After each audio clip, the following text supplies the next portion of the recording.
because you have an understanding of how to prove it. So this is the knowledge from the Bloom's taxonomy, the first level and the second level of the application, that which you need to come up with this understanding. When you are coming into the exam room, familiarize yourself.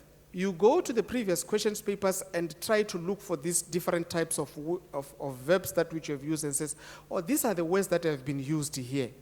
And some of the students, when they are answering questions, for example, in an assignment, you could say that this student has got so much of the general knowledge, and we appreciate your general knowledge, but you didn't read.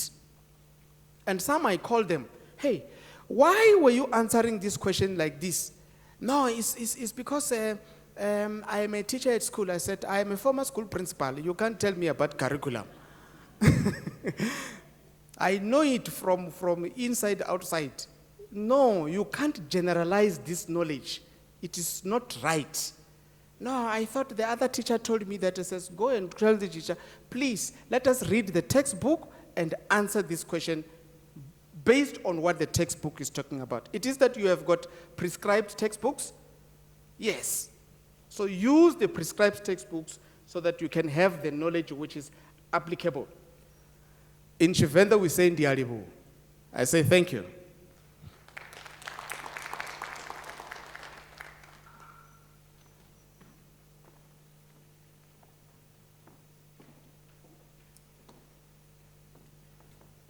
Thank you, Dr. Mawela.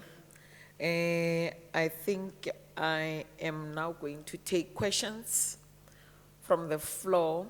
You can see that this is the lowest level, I think level 1 and level 2 of Bloom's taxonomy. Do we know Bloom's taxonomy? Yeah? Serious? I don't get the confidence. Dr. Come and Google, let's get the chart, because, yeah, are you going to do it? You're going to do it, fine. We need to know how the level of questioning goes, because your question paper will contain the low level of thinking, and then it is like a pyramid. Then on the lower level, that's where you have these questions of what? Name, fill in. And the question paper cannot have all the questions at that level. Then it means you are not being lifted up to think critically at higher level. So the Bloom's taxonomy will take you from what, name, label, tabulate, and then the second level, that's where you describe, né? Discuss, etc. So if Dr. Ferreira is going to do that, then I'm happy, because I wanted them to see the pyramid and to see that if all questions are on what? Label, tabulate, then we are not shaking them. Fine. Shall we take the questions from the floor? Dr. Mawela, prepare yourself to respond. Questions from here? I don't know if we'll hear the regents as they question. That Maluleka can also the regents be given an opportunity to ask. Okay, let's start here now. Any question to Dr. Mawela? A burning one. It was clear. Dr. Mawela, let's applaud you again. Then I will call Professor Manyike to come now with the second level of high order thinking. Prof. Manyike is a professor in language education. As I know her, I think on her CV, she did a ABET, University of Limpopo, but by then it was called TEFLUOP. Then honors, master's, New York, PhD, UNISA. Am I right? Yes. So I know her CV. So she knows how to teach English, especially to us who are second language speakers. She's currently the head of Department for Language Education, Arts and Culture in the College of Education. She has been an educator, a lecturer, senior lecturer, associate professor, now full professor. This is her speciality of teaching a person like me how to get into language, and especially the first additional language. How must I approach it, and the language proficiency that we must have. So listen to her carefully. Over to you, Prof. Manyike. Shall we applaud her as she takes?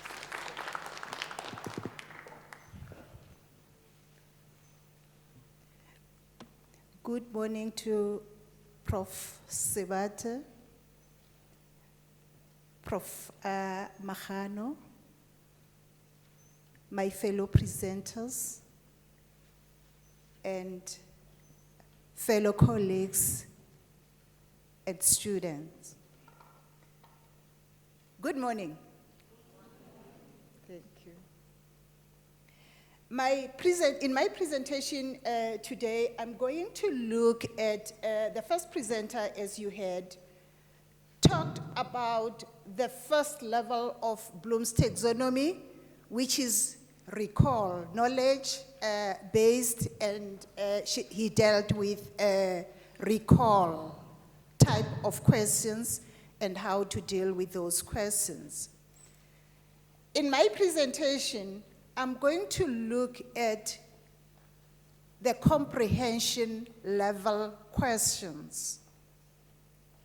And in order to achieve that, my presentation will be as follows. First of all, I want to talk to you about the importance of preparing yourself for the examination. Before we start with the exams, you writing the examination, you need to be thoroughly prepared for the exams in order for you to be in a position to answer the examination questions. I'm also going to, in this presentation, talk about the different types of questions. Like I've said, it will be the comprehension type of questions, which will include descriptive questions, explanatory questions, as well as discussion questions. And after that, I'll conclude my presentation.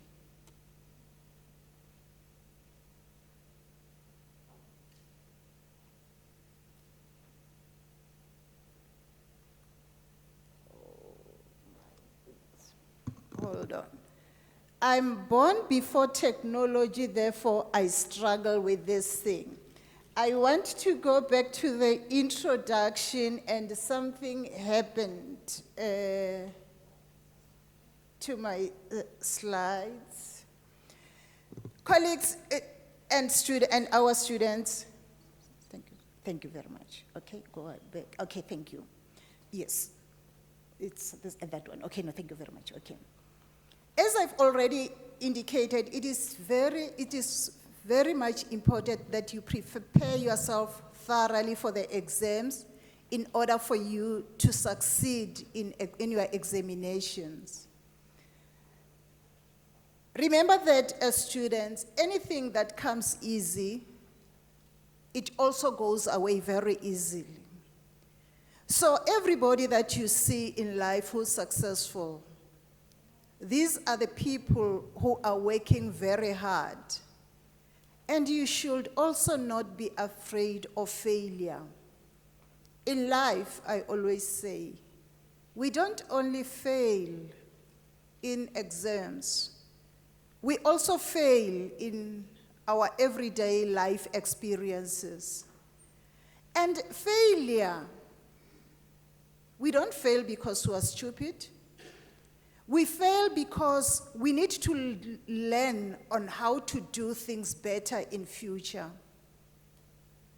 The difference between success and failure, our students, is very slim. Successful people, in most cases, when they fail, when they fall, they rise up, dust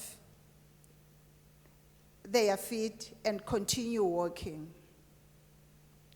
May I say this to you before I start? That we need to know what Martin Luther King once said. He said, as a person, you need to run. If you fail to run, you need to walk. If you cannot walk, you need to crawl. Whatever you do as a person, just keep on moving. With these few words, I'm thinking it's something that you need to think of seriously as you prepare for your examinations. In your exams, colleagues, you need to understand the questions clearly, what the questions are requiring of you. It's very important. In most cases, we do not do well, not because we don't know the answers, but because we misunderstand what the question's requirements are. So before you start answering, reread your question and say, am I very clear of what the question's requirements are? In that way, your success will somehow be guaranteed. The different type of questions that I'm going to discuss with you today will be the descriptive type of questions. As I've said, whatever I'm going to talk of this morning, think of comprehension type questions. Descriptive questions are questions that ask you to provide, I call it definitional information. When you describe something, you need to know that particular something very well. Students, for me, and colleagues, for me not to confuse you, I'm the last born child at home, so I tend to be upside down. So listen to what I say, you'll read the slides later because you might get lost. As I was saying, in descriptive questions, you are supposed to you need to know something very well in order for you to be able to describe it. You must have a particular knowledge of a particular phenomena or topic in order for you to be able to describe it. Our student, you've just been told that I'm Professor Manyike. I think now that you see me, you'll be able maybe to describe me. And maybe you can compare and contrast me with Prof. Mahano because you have seen me, you have heard me talk, you have heard Prof. Mahano talk. What I'm trying to say is descriptive questions requires of you to know your topic very, very well so that you are in a position to describe a particular phenomenon, and in order to describe that particular phenomenon, you need to be very clear of the characteristics of that phenomenon. Are we clear with that? Okay. In order to describe a particular phenomenon, there are key words that you need to take cognizance of. For example, what factors or ideas show?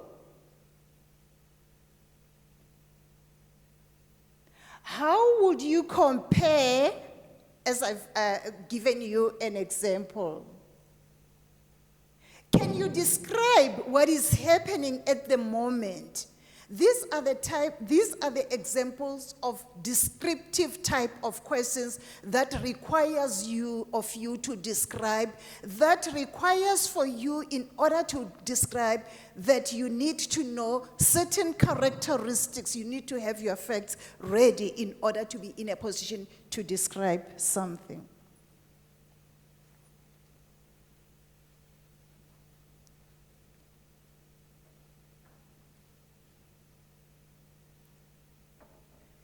Descriptive question requires of you to provide insight into the main characteristics of a subject or of a phenomena.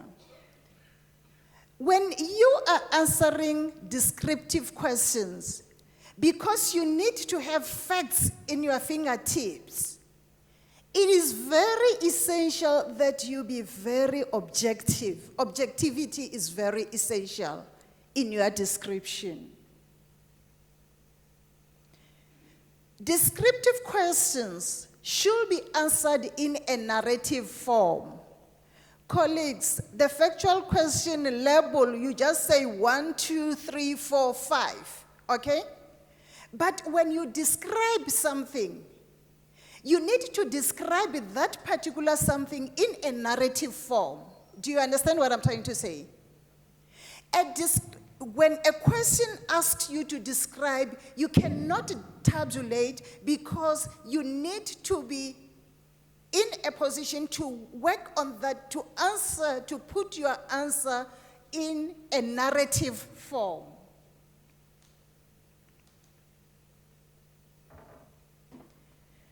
Descriptive questions, as I've said, it focuses on a characteristic of something. And such characteristics forms the building block for your descriptive answers.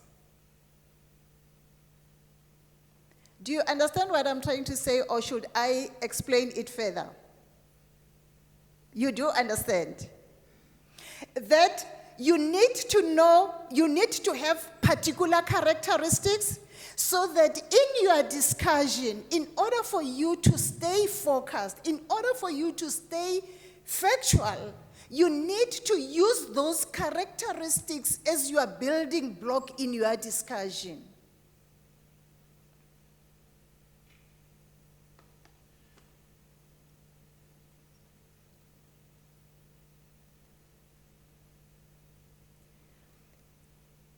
There are key words to look for in questions that requires you to describe. It could ask you to define something. Define what you understand by second language learning.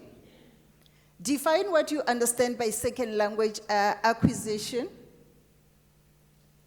Or it could ask you to demonstrate your understanding of a particular phenomenon.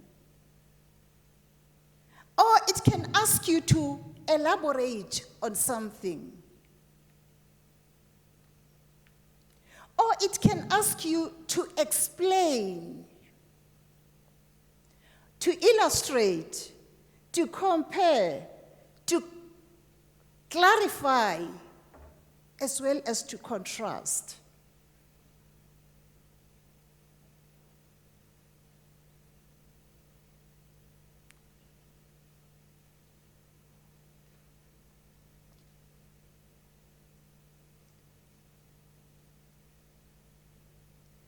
My second discussion will be on the second aspect. The first one was on the descriptive question, and the second type of comprehension questions that I'm going to look at this morning is the explanation questions.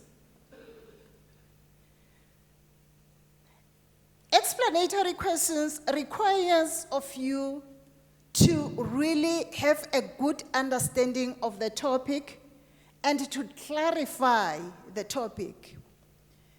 When you are expected to explain something, or when you answer a question that requires of you to explain, you need to say to yourself, Or you need to explain or take the view that the explanation that I'm going to provide to this particular person, I'm going to write my essay as though the person I'm writing to doesn't have any understanding or doesn't have any knowledge of the topic I'm discussing.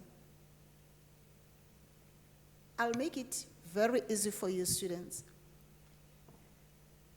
If, for example, you have just been on the trip from Polokwane or from Tzaneen to Pretoria, doesn't matter whether you travel by train, you travel by bus, you traveled by a car, but that's your trip.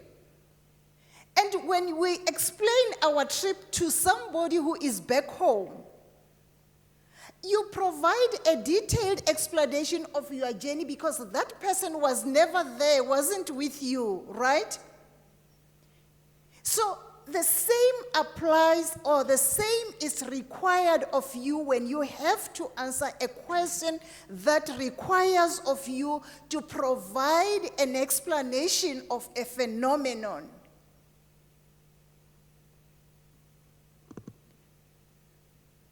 Which means that you will need, for the person to understand what you are talking about, your explanation needs to be thorough. It needs to be detailed. If you have to explain a concept, for example, like your understanding of second language acquisition or first language acquisition, if there are subject-specific vocabulary, you will need to explain those concepts that are not clear to everybody, but are only clear to a subject specialist. Okay? By language acquisition, this is what I mean. Okay?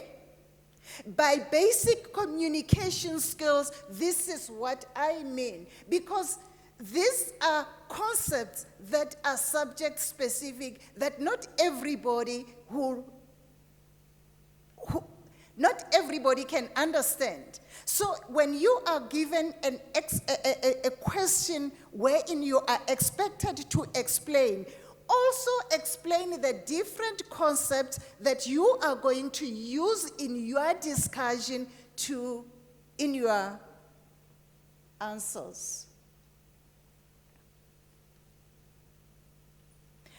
Furthermore, in providing explanations, it is important for you to include references. You need to show your lecturer that, yes, I've read. Yes, I know we are talking, once we talk of this concept, it's so and so who's explaining this concept, and then you quote the guru, who we call the experts in the field. That's what is expected in explanatory questions.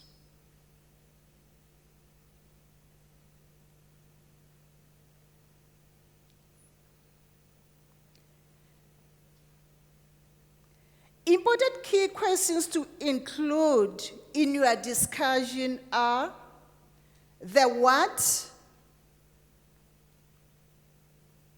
what is it that happened? How did such a particular event happen? And why did a particular event happen the way it happened?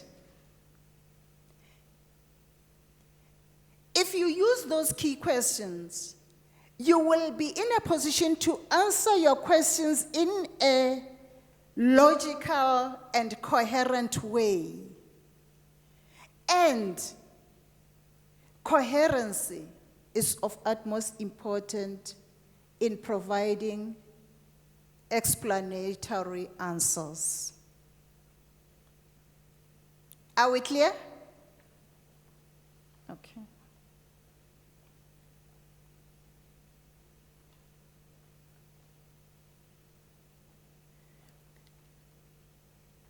The third and last comprehension question that I'm going to deal with is the discussion questions.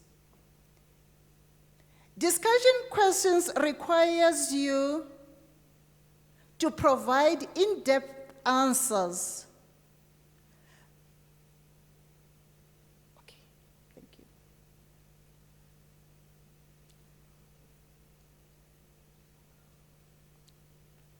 This is the slide. Hello.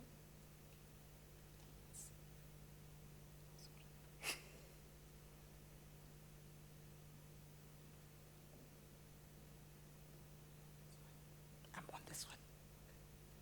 This guy. Okay. Yes, that's. Go back. Mm-hmm. Yes, thank you. Okay. It requires an in-depth answer which take into account all aspects of a debate on a topic or an argument. Let me provide you with a simple example of this. Right at the moment, the current discussion is on issues of femicides. It's an issue, issues of xenophobia. In order for you to provide comprehensive answers to these discussions, you will need to really to have read thoroughly on the current events so that you are able to put your arguments with facts. Otherwise, you will not have facts to answer your questions. This implies that in order for you to answer discussion questions, you need to have a thorough background knowledge of the topic in order for you to be in a position to include accurate facts. So you can't be general. You need to know which are the facts here. What actually happened? What is my background understanding? And in providing discussion answers, it also requires of you to demonstrate your reasoning ability, which implies that, colleagues, it's not about, yeah, this is what the news said. They said people were killed or people's shops were looted or were burned down. But you also need to be in a position to say, this is what my standpoint, these are the facts, but this is how although these are the facts, this is my understanding of this particular situation. And you need to use evidence to support your argument in discussion when you are answering discussion type of questions.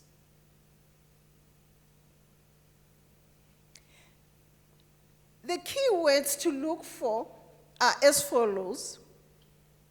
You will need to examine, they will say examine this particular event or discuss.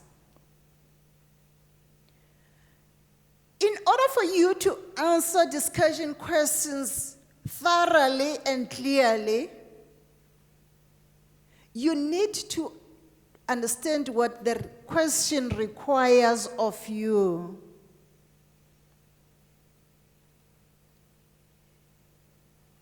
Because discussion type of questions requires critical responses. And as you answer the discussion questions, you need to have question words that are key that you should always adhere to in your discussion.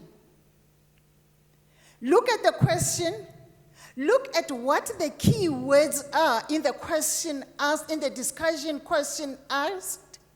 Use those key words that were asked in order to provide an explanation in your discussion. In that way, you will be in a position to provide accurate, factual, and answers that are logically presented. Failure to adhere to the question words asked result in students performing poorly in such questions, in answering such questions.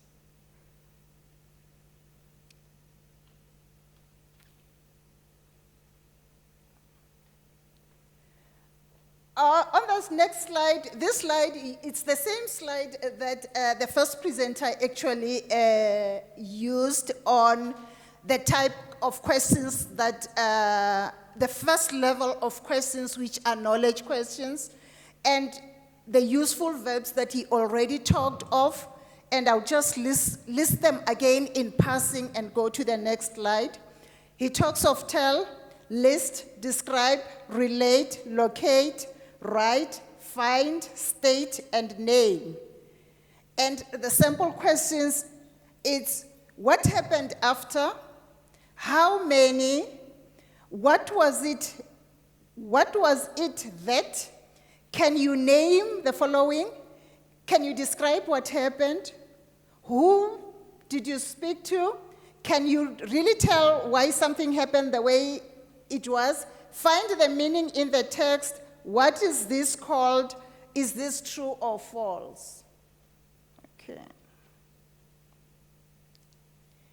Now, the comprehension questions that I was talking about, the useful verbs to look for are as follows. I'm recapping everything that I've said to you since I started talking. Is to explain, interpret, outline, discuss, distinguish, predict, restate, translate, compare, and describe. And for explain, you can use the sample question like, can you write in your own words? It doesn't require you to do anything other than just recalling what's in the text. When we interpret, the type of question that we ask is, can you write a brief outline? When you outline, the simple question is, what do you think could happen next? When you discuss, it's who do you think did whatever? When you predict, it's what was the main, when you distinguish, is what was the main character, I'm sorry, I'm missing it. When you distinguish, it's who do you think, when you predict, what was the main idea and what will happen after? When you restate, it's, can you distinguish between is when you compare. I've made a mess out of that. When you describe, it's can you provide a definition of.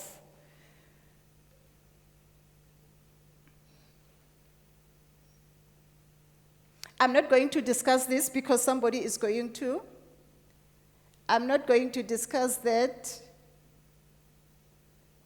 Conclusions. It is important for you to understand the questions asked in the examination in order for you to be successful. You need to answer all the examination questions based on the questions requirements. I'm wishing you all the best in your examination. Good luck. Nakensa.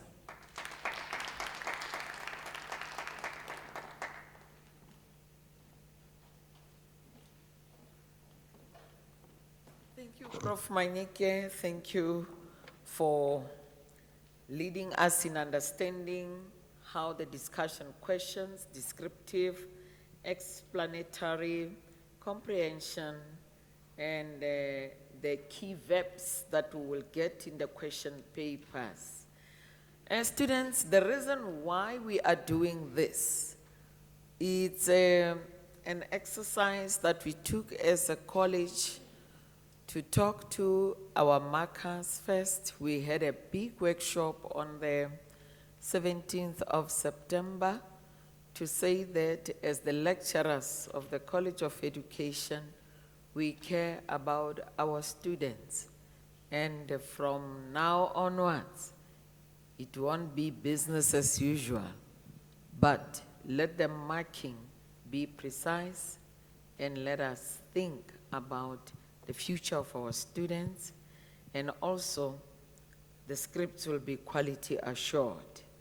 So now, after talking to the markers, now we want to talk to our students to say, let's understand what the verbs are saying and then how to respond to key verbs. So in other words, we want to work together collaboratively and move together as the student and also as the markers.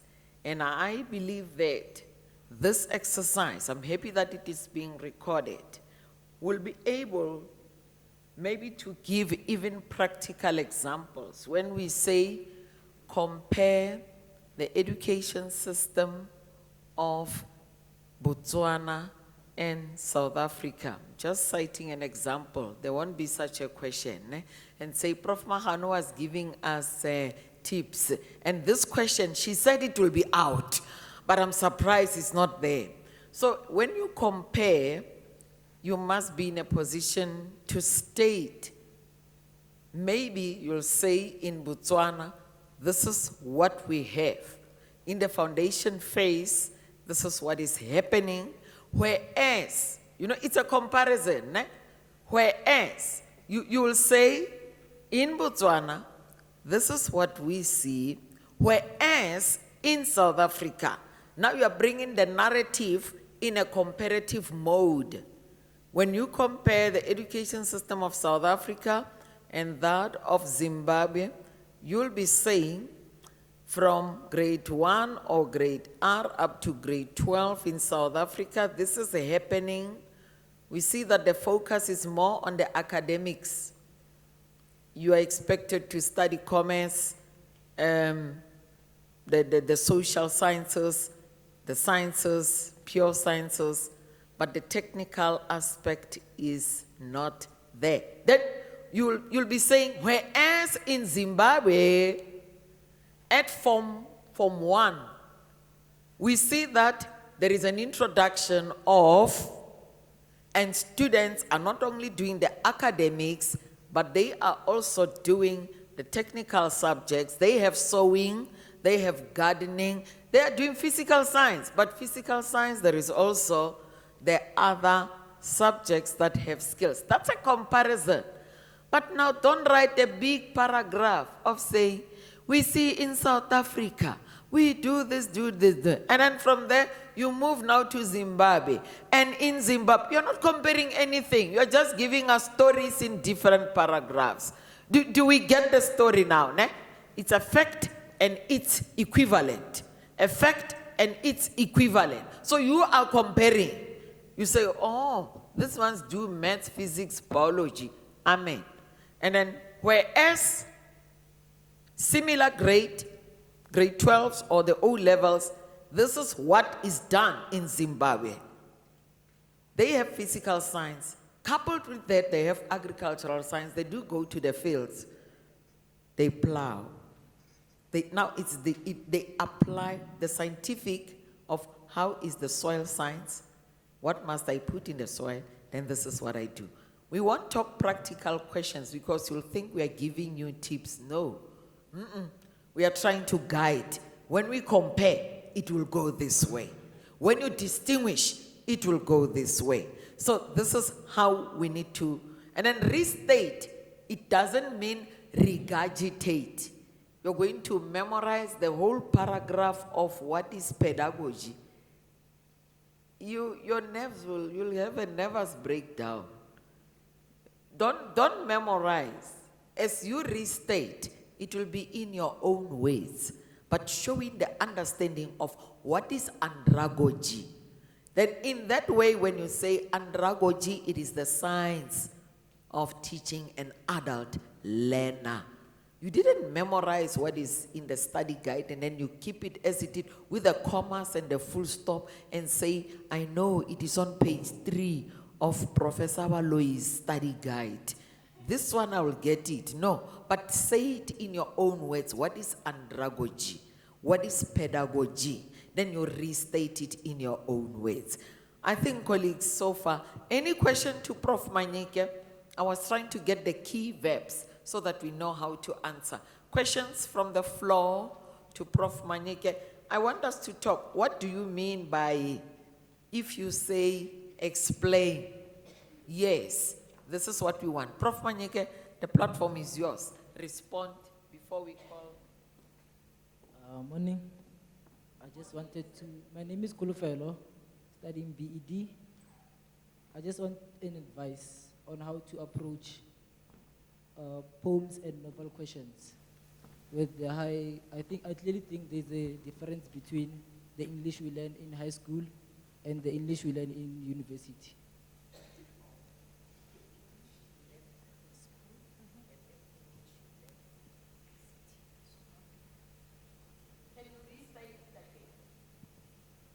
Okay.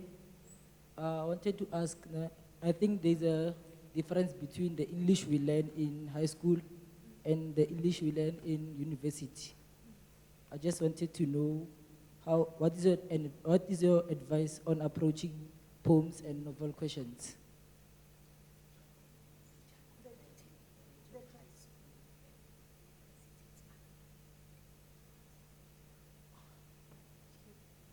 Okay, I'm failing to really understand. I know you are saying there's a difference between the high school English and the university English, right?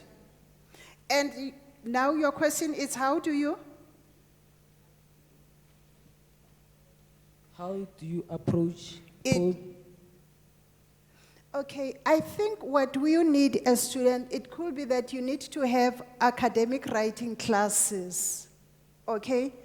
Because this university English that is used, you just can't pick it up, but you need to have academic writing classes, and you also need to do a lot of practice in order for you to finally, it needs you to do a lot of practice, okay, but it doesn't come automatically. You need to do a lot of reading. You need to attend academic writing classes, and you need to try to practice writing academically. That's how you do it. Am I answering your question?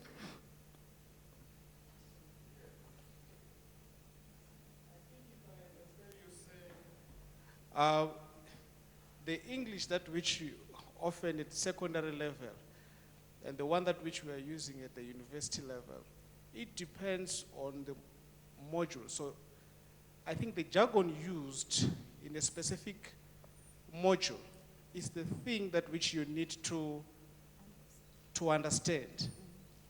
You have just heard Prof. Mahano talking about adragogy. Is a research terminology that which is used when you are researching paradigms. These are the research terminologies. But I don't know the modules that which you are referring to, because I hear you talking about the poem. Yeah. But if you have read John Donne poems at a secondary level or grade 12, Death Be Not Proud, and you are coming across it at the university, you might find that the questioning style is not the same as that of the secondary level. So that is the level of questioning I think Prof. She has highlighted the low order and the high order type of questioning.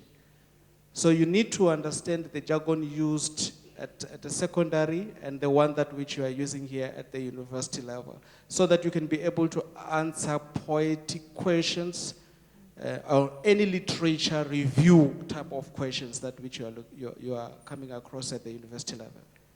I'm not sure. I think I have just said. Maybe just to add, I think it also maybe differ in terms of the presentation as and when you write. Because at the university level, we emphasize more of academic writing, but not just writing. But your writing, it needs to flow. Your writing, it needs to be logical, to be systematic.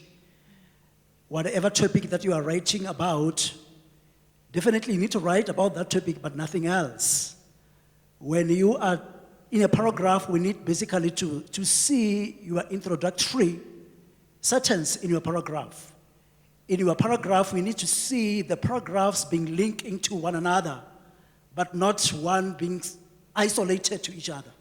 So that in itself, it makes one to be an academic writer.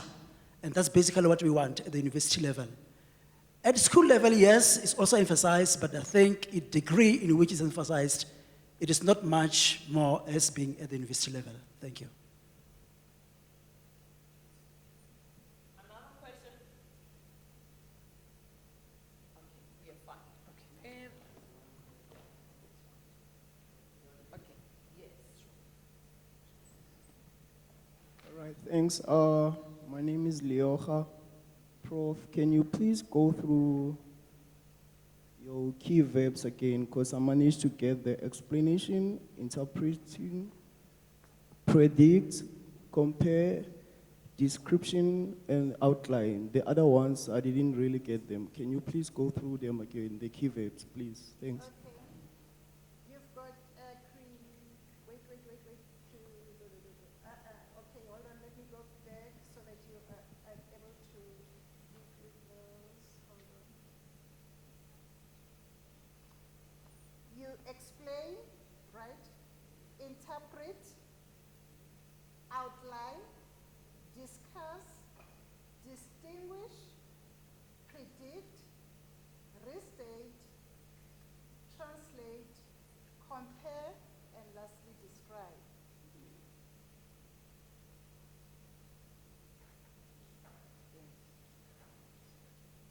Are you okay now?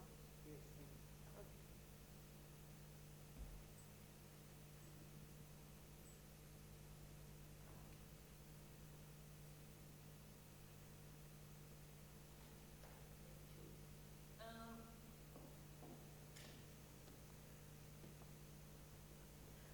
Thank you, colleagues. The reason why this exercise is being done is that when we get into the exam room, then we know how to attack the question paper. And also looking at the marks. If it's a 5-mark and it says discuss, then it means in my head, I'm thinking of the points that will give me 5 marks or 10 marks. And I mustn't give less than 5 key points of that question. Because the question is saying discuss how a learner with barriers to learning may be supported. Now, if such a question is being given, I must think of 5 points that I can give to support a learner with barriers to learning. Firstly, I must look at what kind of a barrier to learning is. Is it a visual? Is it maybe auditory or whatever? Then I must be able to provide 5 points, what the teacher can do. But if I give less and think that maybe one factor will be 2 marks, I'm wrong.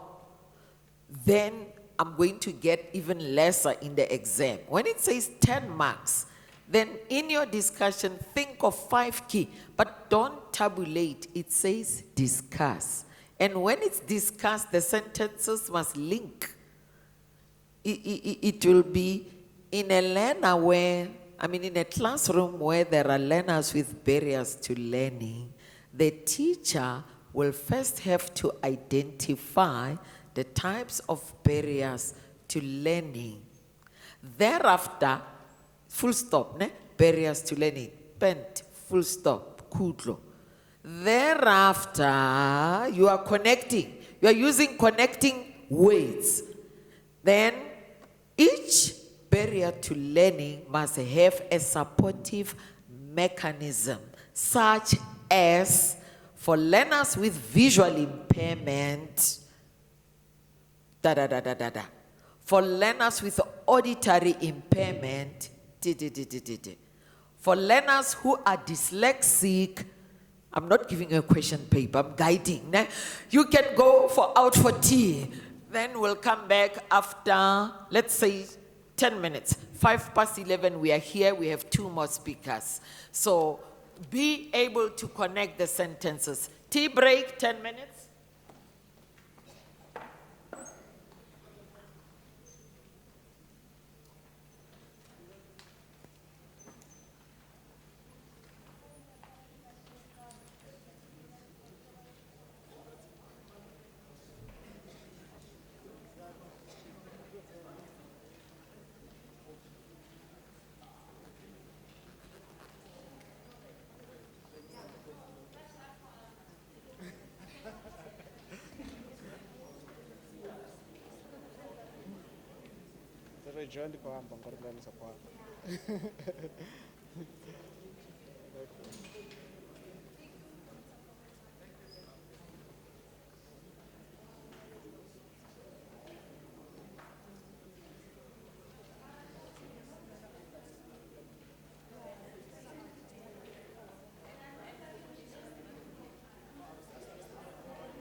No problem, my dear. Thank you.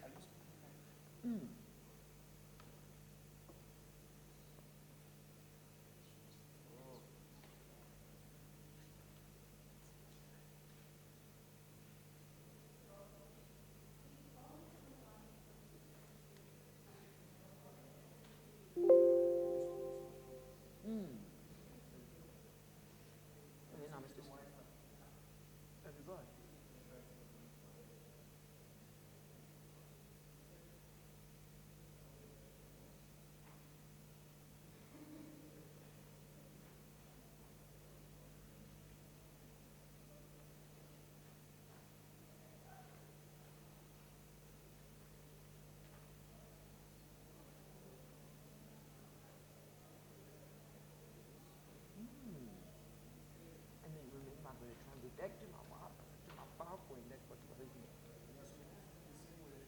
Thank you. Okay, Bloom's taxonomy.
Right, we've been dating for over a year now, and I think it's about time people met my beautiful girlfriend.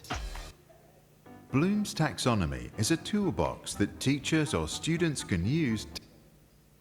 We look at the following properties: vitamin levels, affordability, taste, and packaging waste. If we evaluate our thoughts critically and without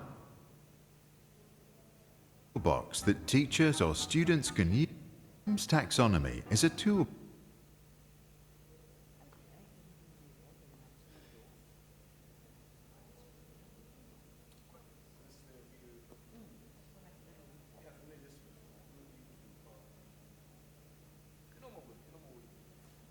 Thank you.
Okay, can we come back and commence? Already we took more time and then we must finish by 12 during our break.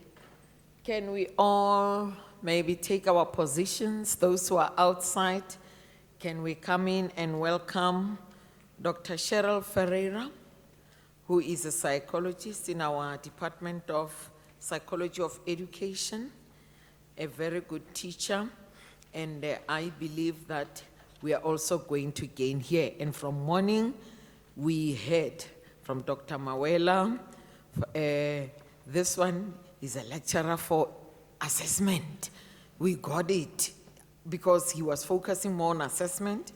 And Prof. Manike, language education, we heard how we must, go deeper with those verbs. And now is Dr. Ferrell Sherera, who's more of a psychologist, and I believe we are going to gain more and we are going to be clear. Shall we put our hands together for Dr. Cheryl Ferreira Kari? She has just been married and she's so excited. So I'm using her new surname, Kari, not Raja, Kari.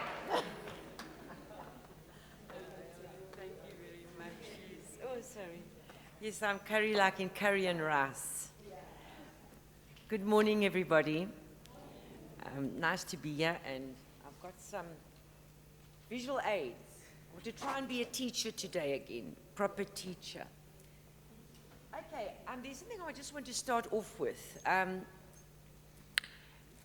Just a little interesting information, a little clip you might find interesting. And then it's about the various memories that we have. So when you're going to go and study a section, and you scan it, and you try and retain that information, it'll possibly be your short-term memory. There are two memories in the short term. They call it short-term and working. And you know how long it actually takes to put information there? 30 seconds, in between 15 and 30 seconds. If it's not retained, if it's not worked at, it cannot go to long-term memory. So there has to be a form of repetition, a form of thinking, and repetition before you can do something with that knowledge. You need that knowledge on the basic level before you can move up with that knowledge and use it. And that is where long-term memory comes in, to be able to use the knowledge that you already retained. Okay, so I just wanted to say that to you. Leading on to that, okay, is if you got your short-term memory going and you're scanning maybe right through in front of the exams, and we all do that sometimes, don't we? You'll have stress. You'll be stressed. Stress is normal then. Now, there are two types of actions. The first thing I want to start off and simplify it in a different form.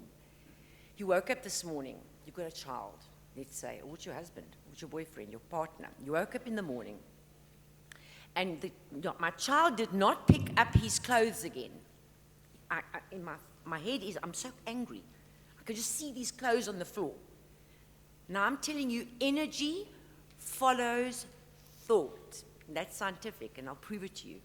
Because the moment you think that thought, what happens here in your heart or around your emotions? You feel it. You're starting to feel it. You're thinking it. You're feeling angry. You want to do something with your child. You're really upset. You're frustrated. The moment you get that feeling, you're going to say it. You're going to say to your child, I'm tired of this now. I've warned you enough. I've had enough of this now. And you may take action. You may even give him a little paddywhack. Okay, so you followed that thought right to your feeling. You expressed it. And the moment you expressed it, action followed. Let's relate that to going into exam slightly unprepared. Okay? You're going in already with a thought, phew, and the thought goes to stress. I hope that question comes up. I hope that question comes up. I hope that question comes up. The problem is the question did not come up.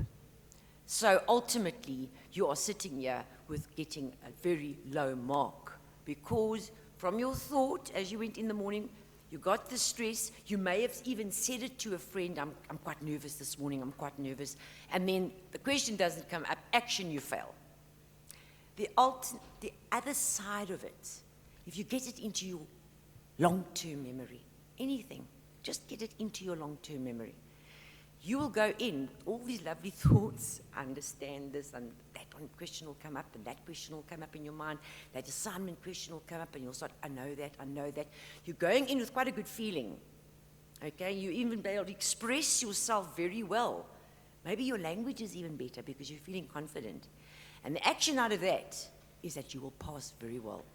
So the whole idea I'm trying to get here is energy follows thought. Get it into your a long-term memory because you will pass. Okay, so let's look at Bloom's taxonomy now. We spoke a lot about it, okay? So I've got a little YouTube clip here that illustrates it very well.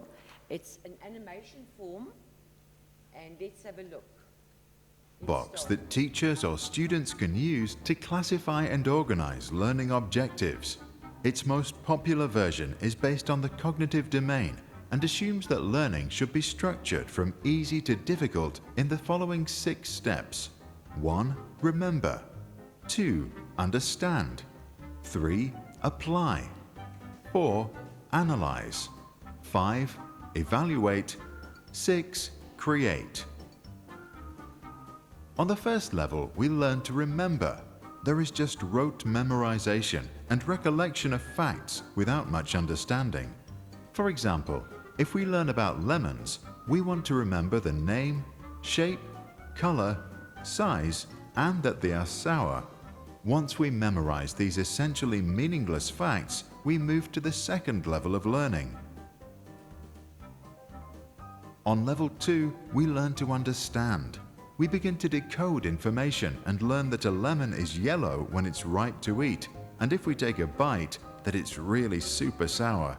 We also understand that lemons love sunshine and that they contain lots of vitamin C, which is a great natural antioxidant that keeps us healthy. Now, as we really understand a lemon, we can work with it. On the third level, we apply what we know. We've understood that while lemons are sour, they are also a great provider of vitamin C. To apply this knowledge in a meaningful way, we could boil a lemon into hot water and add some honey. Then serve this hot lemon to our sick sister who's in need of treatment. On the fourth level, we learn to analyze. This involves examining and breaking down information into components, determining how the parts relate to one another, and finding evidence to support generalizations. We study the lemon flesh, examine the skin, and look at levels of vitamins. We conclude that we can eat everything inside, while the skin tastes bitter and contains traces of toxic pesticides. It ought not to be consumed. Now we are ready to evaluate. We analyze, critique, and compare.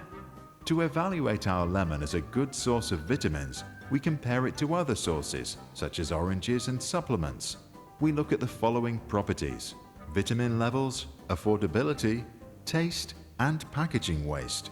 If we evaluate our thoughts critically and without bias, we learn where the lemons score high and where others score higher. Now, after we have learned, understood, applied, analyzed, and evaluated, we are ready to create. As we now really understand lemons, also in comparison to similar things, we can formulate a plan to create our own natural lemonade. It's now easy to come up with a cute shop design, a good name, and a good slogan: natural, healthy, yummy. Bloom's taxonomy was first created in 1946 by American psychologist Benjamin Bloom. The revised version from 2001, as just presented, serves as the backbone of many teaching philosophies, in particular those that aim towards teaching specific skills. Each level usually comes with a clear learning objective that can be tested. Critics of the taxonomy often question the existence of a sequential, hierarchical link between each level. What are your thoughts? Please share them in the comments below. Millions of students from all around the globe have watched our Sprouts videos for better learning. Thousands of teachers play them in their classrooms to start projects. Volunteers on YouTube have translated them to over 25 languages. Our mission is to promote learning by doing in classrooms around the world. If you are a great explainer and a passionate teacher and you want to help us develop outstanding content, contact us. To support our channel with a donation, visit patreon.com.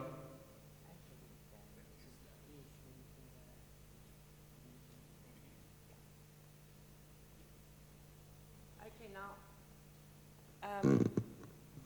so we're getting to Bloom's taxonomy.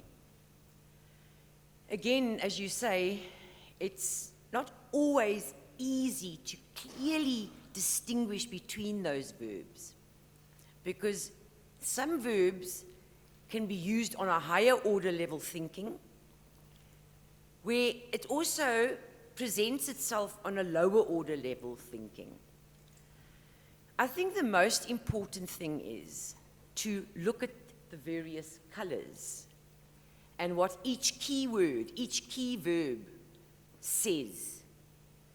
And from that onwards, you can determine the depth of knowledge that's going to be required, whether it's going to be lower order or higher order. So where we were this morning, we were just right at the bottom on remembering. Remember those facts. A lot was spoken about that. Their words were used like as define, name, memorize, state, list, and others. As we move up, we got a little more understanding, because it's now not only the recall of facts, it's now explaining the idea or the concept a little deeper. You got the facts, you have to have them. If you want to go deeper, a new level of thinking starts. So now we are able to describe something a little more. We've got the facts. So now we can say, okay, this is a lemon, okay? But inside, I know outside is a hard skin. I know if I open it up and I slice half of it, it's soft, and I can describe it very well. So as we move up, you saw what happened to the lemon, how it's been applied. So you need to use this information of the lemon in another way, in a new situation, okay? So now you're going to demonstrate. You're actually going to now apply it really via examples. You're going to illustrate it. You're going to make that knowledge, what is right at the bottom, that you had, of which you understood. Now you want to make and show how you understand it via a question. And they could ask questions such as, demonstrate now. Demonstrate your knowledge of the following. Interpret. There's quite interesting verbs there that is used in this specific slide. But I think the two verbs that is often used in exam papers, and let's be practical now, is illustrate and demonstrate your knowledge. Or apply your knowledge. Those words tell you immediately. You've got to give examples, you've got to explain, you've got to try and explain it in such a way that you can see, you really understand it, and you can take it to something new, into another situation. Now this is where my section comes in analyze. And I'm going to speak about analyzing today and evaluating today. Okay, so what does analyze mean? Now remember, now we've finished with applying. We're going deeper now. We're delving deeper into our knowledge. So now, your level of cognitive thinking requires more depth gained from the knowledge, the facts, that which you understood, how you can apply it, and now comes how can you analyze? What are you going to do now? Now we're getting too higher, and if you look back at the pyramid, you will see that it sort of goes up in this triangle as it's getting thinner and thinner, meaning you need to go with higher level thought, higher level of thought. So analyze basically means you know things now, you must be able to draw connections between anything. So I thought to make it easier for you, with analyze, if you can take that information and think of the words what or how.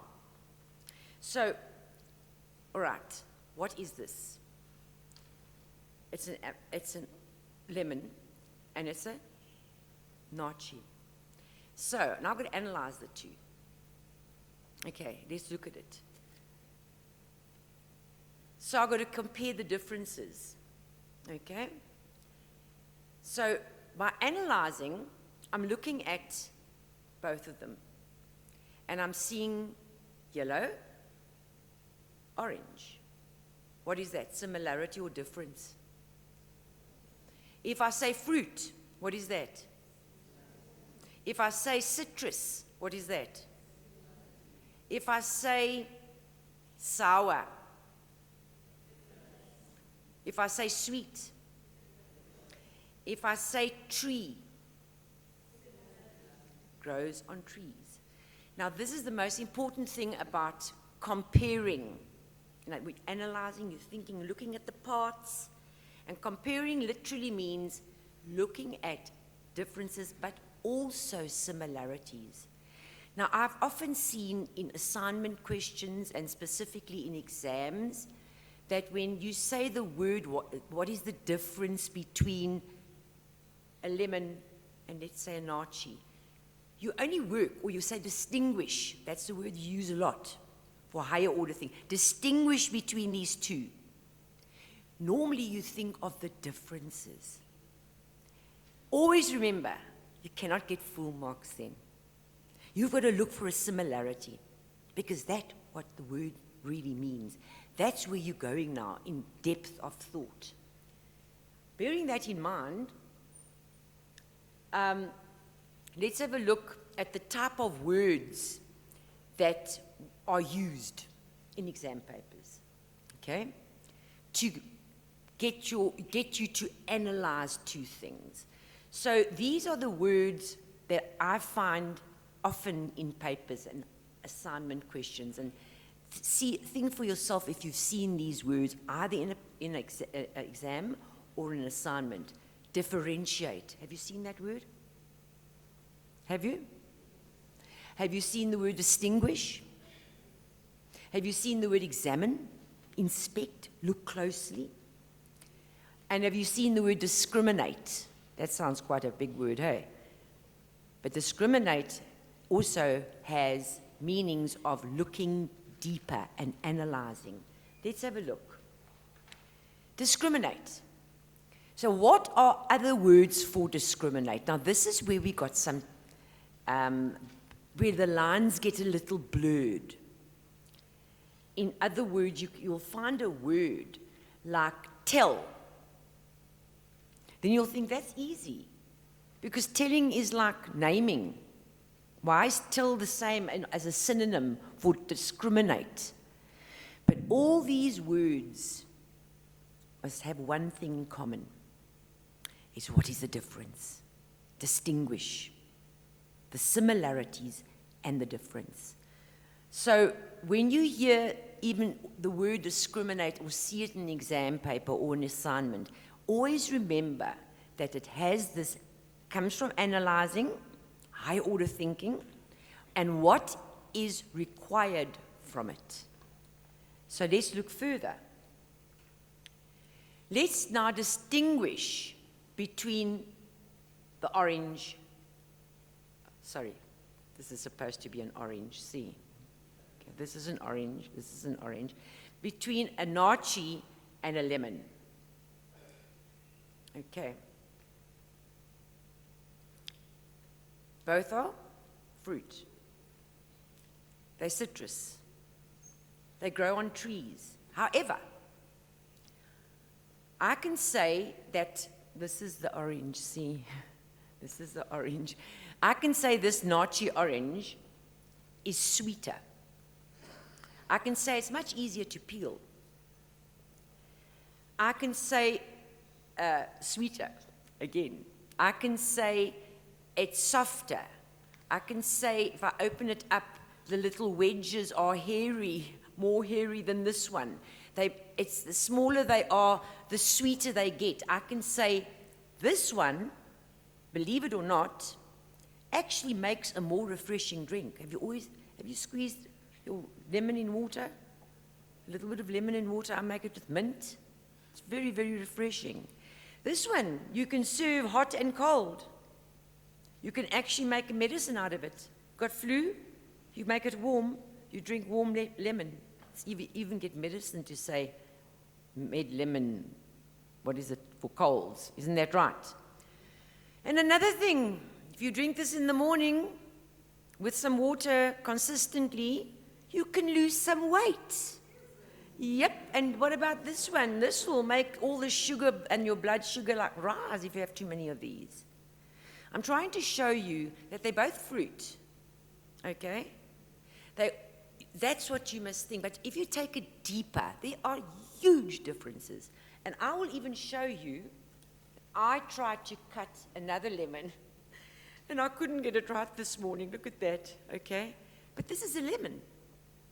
It's the same thing. But it's two halves, the same thing, isn't it? These are two halves. But are they the same? Are these two halves the same? No. This is a smaller one. It's not torn off. This one's got some pips in. This one's got less pips in. I mean, if you try and put it together again, I'm not sure if you'll ever get the lemon right again. That is why I'm saying, just looking at one thing, and it's the same, and you do something, you manipulate it, and you get the parts from it, it's going to look different. But you'll find the similarities as well. So that is what I want you to know with regard to analyze. Never only differences. Never only distinguish. Use those words. What is the difference? Distinguish.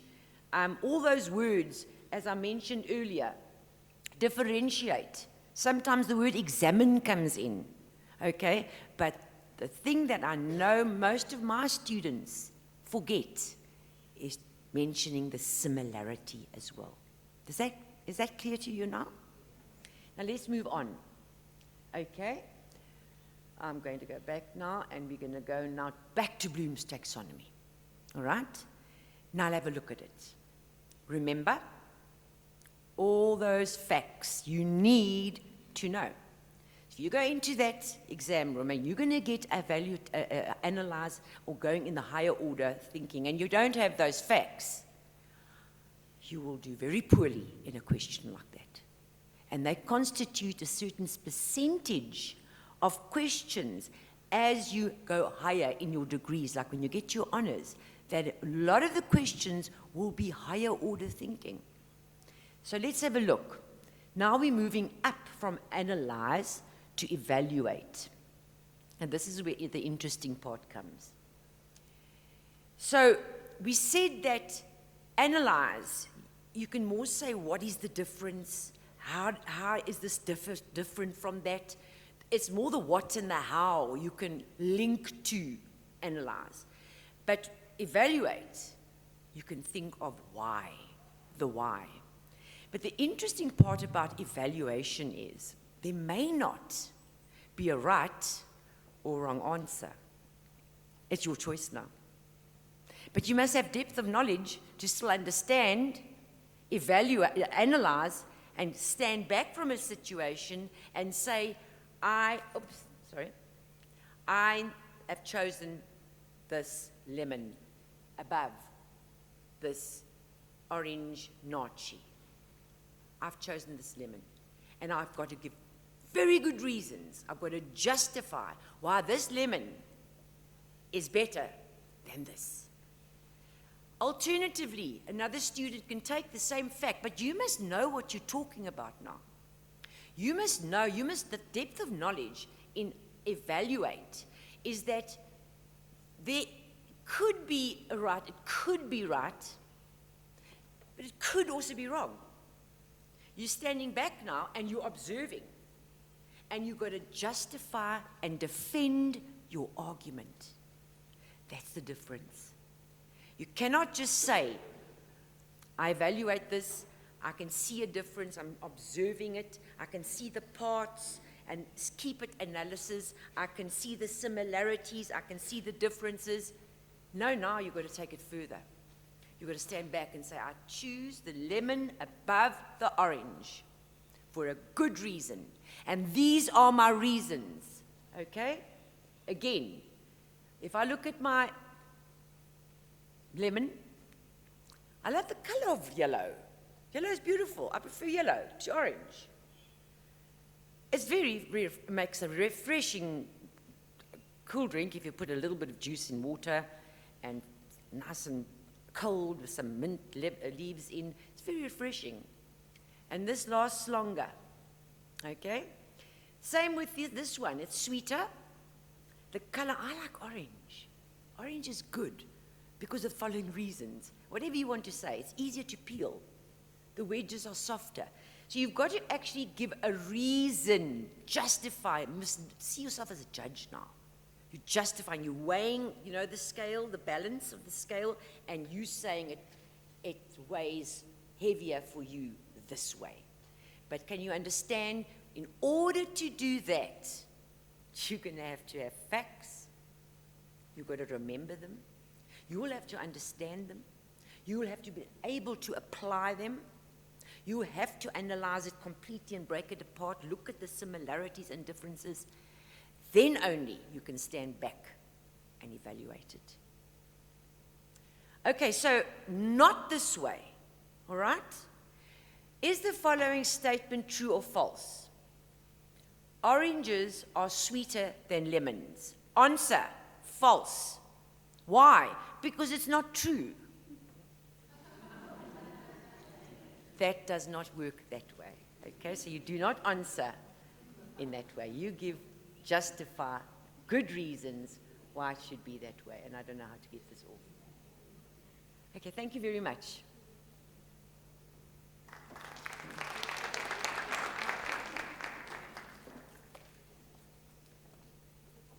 Thank you, Dr. Ferreira Kari. It was interesting. Can we pose questions to her and maybe seek some clarity on how you will respond if you are given such a question? Any question from the floor? I hope the regions and the teacher centers are posing them on social media and they will be responded to. It seems we don't have questions. Fine. Thank you. Our next speaker will be Professor Masilu Machaba from the Department of Mathematics Education in the College of Education, a math specialist. We are going to hear all those verbs, but after he has presented, I'm going to have Mr. Mahau Mukwena, who is responsible for the Teacher Center project and also for the TP Tube. They are currently uploading lessons for different modules on the TP Tube so that our students can revise. So I think today the one doctor is recording, and tomorrow, I think almost every day we have a number of lecturers who are recording the lessons because we want to support you. Shall we clap hands for Prof. Machaba? Yes. The Macharoni. This is a Venda language, and it has to be learned like any other language because it's very, very important. Our president is a Venda, so you don't have any choice at all. You have to learn it, whether you like it or not. Otherwise, good afternoon. Thanks once more, Prof. Magano, for giving us an opportunity to present to our lovely students. Thank you very much. I really appreciate what has been actually presented by my colleagues. I have learned a lot from you about those verbs. I've been requested to talk about mathematical verbs by Prof. Magano, as if there are mathematics verbs. But I would love to differ to say all those verbs that have been actually discussed are also used in mathematics, all of them. Maybe it could differ in terms of the text embedded on those verbs, which is mathematical language. And I've decided to be unique, to differ a little bit with my colleagues, because they presented about verbs, but mine will be more on integrated with some of the activities, and it will be mathematical activities for that matter. I want to start off with this, that as much as you are preparing for your examination, we want you to pass. That's a fact. But we don't just be interested in you passing, because you can actually get a distinction not knowing a thing. Somebody might say, is that possible? Yes, it's possible. You can actually get it through memorization. You get a distinction through memorization. Now, there are a lot of things that are actually happening during this time whereby learners are camping. You know what they're doing there? Have you been there? They're drilling. They've been drilled actually to answer question papers. And I'm asking myself, after being drilled, yes, they will pass, then what? What next? And then we get a situation whereby sometimes we get these students who got distinctions, and when they come to the university, we have a situation whereby they cannot budge at all. And you ask yourself, what is the problem? What is the problem here? It's because they've been drilled to pass. Because everything was exam orientated. It's like in our government, it's too much exam orientated. That really sometimes it makes me to be angry. Why are we learning? Are we learning to pass, or are we learning to understand something? And that is the angle in which I'm coming from. What does it mean to know and to do mathematics?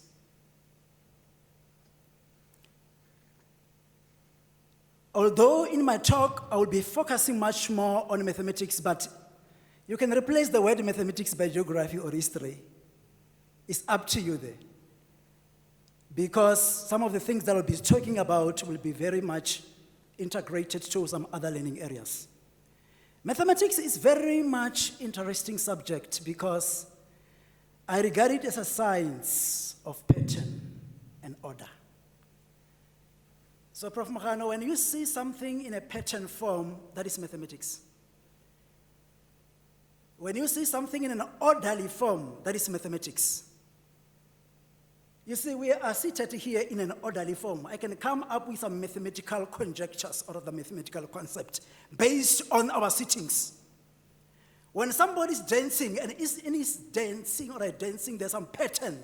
You can come up with some mathematical conjectures or the concept there. So mathematics is everything. So if you are not doing mathematics, you don't have to worry today because you are going to learn it. And all of you are going to pass if you're going to be given a mathematics question paper, because it's very simple. and straightforward. I have decided firstly to talk about a kind of a framework being developed by some scholars, or they call them academics. They call it strengths of mathematical proficiency. In the place of mathematics, you can put your own subject. What does it mean to learn mathematics or to study mathematics successfully, proficiently, with and competent? And they talk about some kind of 5 strengths that will yield to that competency or learning mathematics successfully. And they argue that is Kilpatrick together with his colleagues, they argue that these strengths are connected. In other words, are interwoven. They are interdependent. You cannot actually learn the other and leave the other one. They are just, as you see, oh, it's not yet there. As you see on that picture, the interwovenness. It's a hairstyle. What do you call that hairstyle, by the way? Oh, it's your hairstyle. Can you stand up to stand up and see that interwovenness? Thank you very much. I'm talking about that interwovenness. So in that particular interwovenness, according to Kilpatrick together with his colleague, they said, in order for you actually to understand mathematics or geography, whatever, there's a strand or a component in which they call it a conceptual understanding. What does it mean, or what is a conceptual understanding?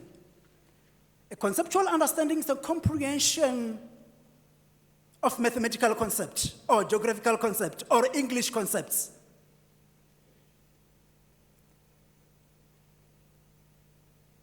In the context of mathematics, it is a comprehension of mathematical concept together with its operations. By operations, I mean when you talk about addition. What is the meaning of addition? Addition, you cannot say addition is addition. That's not a definition of addition. But when you add, what do you actually do? You see, mathematics is about doing. And I'm talking about the doing verbs here. When you add, what are you actually doing? You are combining things, isn't it? Multiplication, what do you mean by multiplication? What do you mean by division? What do you mean by subtraction? So those are mathematical concepts which are a little bit abstract, but you need to concretize them with your own language, and you need to define them in such a way that you will be able to understand. So you'll come across a mathematical concept as in when you are answering your mathematical question paper. Although we may not actually say define fraction as a mathematical concept, but I think you need to know that a fraction is a part of a whole. And what does it mean when you say it's a part of a whole? That numerator on top and that denominator, what is the meaning of? If it's 3/4, what is the meaning of that 3/4? Is that the meaning my whole is being divided into equal parts? Or my whole has been divided into 4 equal parts, and 3 of those parts have been identified. That is the meaning of 3/4, and you have a conceptual understanding of that particular representation of a fraction. So in other words, in order for you to understand the concept, you need also to understand once more its representations. Conceptual understanding, it also talks about the connections between mathematical concepts. I'm going to give some examples as time goes on here. Because my belief is that you cannot learn mathematical concept in isolation. You will understand as we go on that multiplication can be used with addition for you to understand whatever mathematical problem that you are dealing with. You cannot learn fractions without decimal fractions. You need to borrow from some other concept in order for you to understand that concept that you are learning. No mathematical concept is in isolation, but there are connections, there are connectivity, they are integrated. And I believe that it might not be in mathematics only, but in some other languages. In order for you to learn that concept in your learning area, there are some other concepts that actually give it to life. Another connection, once more, is about the connection between mathematical concept with everyday life context. Mathematical in itself, we regard it as being so abstract. But that is how you have been taught. You see, that sometimes the way we've been taught is not good. We need to be retaught. I think you need to go back and claim your school fees sometimes to say, I never been taught properly, because I never been taught conceptually. But we have been taught sometimes one of the strengths that have been alluded by Kilpatrick's strengths. I mean, Kilpatrick, together with his colleagues, about strengths of mathematical proficiency, is we call it procedural fluency. And what do we mean by procedural fluency? Procedural fluency just means some skills of carrying procedures flexibly, effectively, and appropriately. So in mathematics, sometimes you will be required actually to write step by step. So step by step, that is procedure, all right? But that is very dangerous sometimes, because you can do that without a conceptual understanding. And you call it algorithm. In other words, you memorized the procedures without the understanding of the concept. That is very, very dangerous. And that's basically how our education system actually, they emphasize a lot of this, as in when they teach a lot of this strategy, which is procedural fluency without conceptual understanding. You are going to be a teacher, student teachers. We want you to teach not the way sometimes you've been taught, but teach with an understanding of what you're doing, of understanding of the concept. And one of the strengths, the third strength, they call it a strategic competency. What is a strategic competency? A strategic competency is a strategy in mathematics, we used to call it a problem solving. That is where sometimes you need to formulate the problem. You need to let your learners to formulate the problem and to represent the problem in a mathematical language, coming from a contextualized whatever language, and into a mathematical language, because mathematics is a language. It has its own syntax, grammars, and everything. So that's basically where you are in the ability to formulate, to represent, and to solve for X Prof. Morgan. That is the strategy. So sometimes you will come across in a question paper problems that will be requiring you to think a little bit, what is the problem here? And I'm going to give an example. What is the problem here? And how can I convert this particular problem into a mathematical problem or a mathematical language? And then how can then I solve it? The fourth component or strength is what we call it an adaptive reasoning.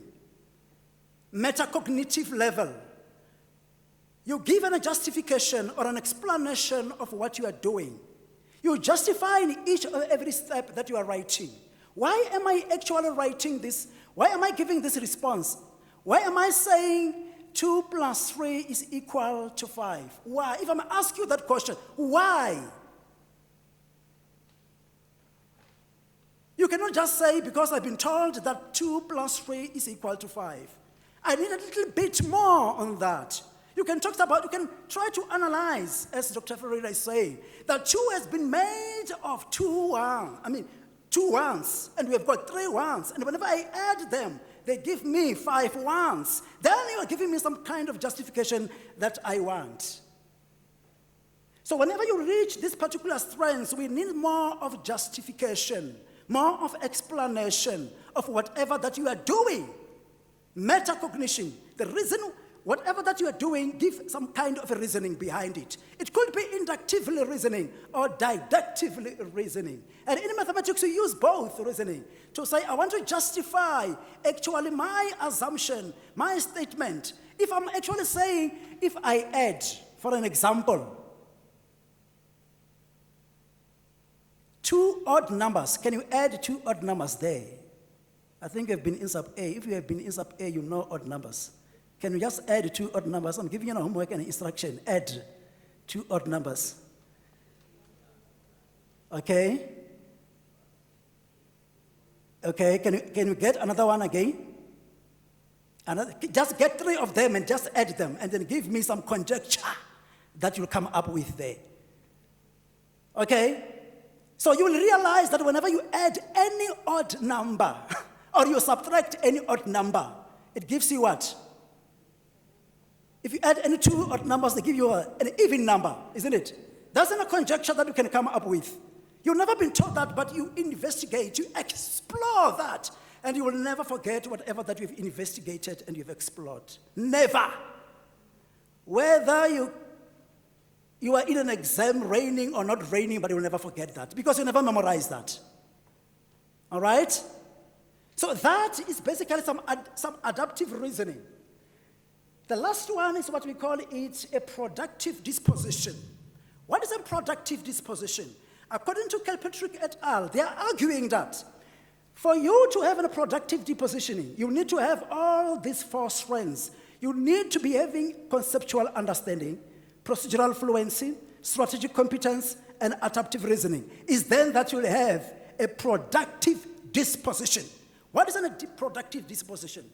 It's an habitual inclination to see that this thing called mathematics makes sense. It's sensible. It's worthwhile. It can be used, this thing called mathematics. It is not just computation. It's not just to add things and to manipulate numbers. But this thing called mathematics, it does make sense. It's only when you have all these 4, then you'll have an habitual inclination, a tendency to see some sense in mathematics. You develop what you call a mathematical identity. Whatever you see, whatever you speak mathematics. Because now you shall be having a positive attitude towards mathematics. That is the strength whereby you'll be having a positive attitude towards mathematics. You will love mathematics. You'll say, I love this thing called mathematics. You will never love mathematics if you never learn mathematics conceptually, if you never learn mathematics with a procedural fluency, strategic competence, and adaptive reasoning. You will hate it. You will have a negative attitude towards mathematics because you shall have not developed all these strengths that I'm talking about. Mathematics is very simple. Mathematics is very lovable. Mathematics is very enjoyable. I believe that, Prof. Makan, everyone can do mathematics, depending on who taught you, who teach you, who's teaching you. You must come to me and I teach you so that we develop productive disposition. Now, all these strengths, as I've already indicated, they are interwoven. They are integrated. I just have some examples there. I don't want to dwell much on this because my colleagues have already. Some of the verbs in mathematics that we use is to explore, investigate, conjecture, as you came up with some conjectures there to discover. For an example, I just give some example there of sub A example. What do you notice? What is the pattern? What is the relationship of those numbers? Are they there? Yes. What do you see there?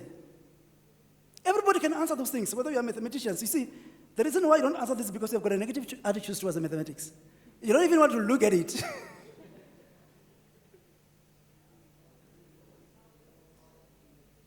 Okay? But what's the operation? Whenever you add them, what is happening? Huh? You get the same number when you add them. But why? So you play about some patterns there. There's a pattern there which is emanating. Can you see that? What is the pattern? Can I ask mathematicians who are here? Okay, somebody says odd and even.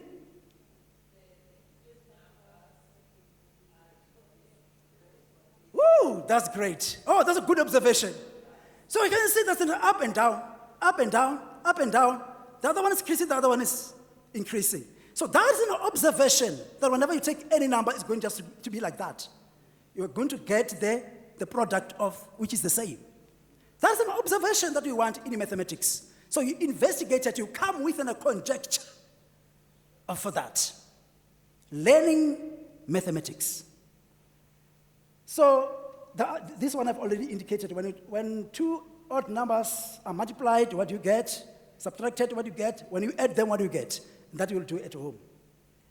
Okay, I'm going to give you some activity 5, which might cater the concept or the verbs verify, solve, and predict. But I want us to have a look at the next one. What strategies will you use to find the sum? And you have to explain the strategies. Find the sum of 199 plus 47 quickly, without even going to write something. A paper and pencil. You don't have to write, but you just see some logic there that you can make use of. We talked about some relationships. What are some relationships that you can make use of there? Anyone who didn't do mathematics? I need those who are not mathematicians just to get that quickly.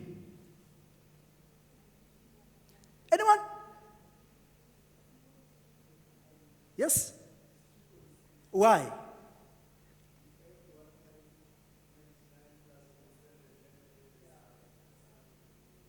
You add what? Sorry?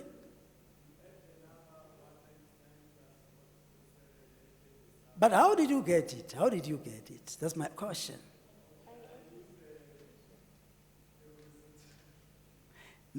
Okay, so you use what you call algorithm. And that's what basically I'm kind of trying to be against it. There is something that you can use very quickly there. So what about if I add 200 plus 47? It's easy to add 200, isn't it? You just convert that 199 to be 200. Plus 47 is what? 247. And then you subtract the one that you have added. Is what? 246. You don't have to crack your head. All right? So that's basically what you call the relationship. You see, the only language that learners know, I'm not talking about you, I'm talking about language. Learners who are at school, not you. When you talk about the relationship, they think about girls and boys. That's the only thing that they know. But I'm talking about the relationship between numbers, okay? There are some relationships here, all right? So you can also do the same with the next one, okay? I'm not sure if I have to come to this one, no? Yes, activity 1. Very interesting activity. I want to give you in a second just to think about it. It reads, 4 children had 3 boxes of Smarties. They decided to open all 3 boxes to share the Smarties failing. There were 52 Smarties in each box. How many Smarties did each child get? I know that you can do that example, isn't it? Very quickly also. You can make use of procedures, fluency, you can use calculators, you can do it. But I don't want to go that route today. I've chosen actually to have a look at 2 learners' responses. The one who tried actually to have a look at that particular problem and try to answer it. And those learners are Michael and Ronnie. Now, the question that basically we can give you as student teachers, we can say, now look at 2 attempts from grade 4 learners to solve this problem. We will never actually ask you to solve that problem because we know that you're going to solve it, isn't it? But we say, look at the attempts of these 2 grade 4 learners, how they've done it. Explain, the word explain there, in your own ways, how the 2 learners solve the problem. This is basic mathematics. I just want to think of, just to look at it and then try to see how these learners have done those, come up with the solutions strategies. Let's start with Michael. Anyone who think what Michael did there?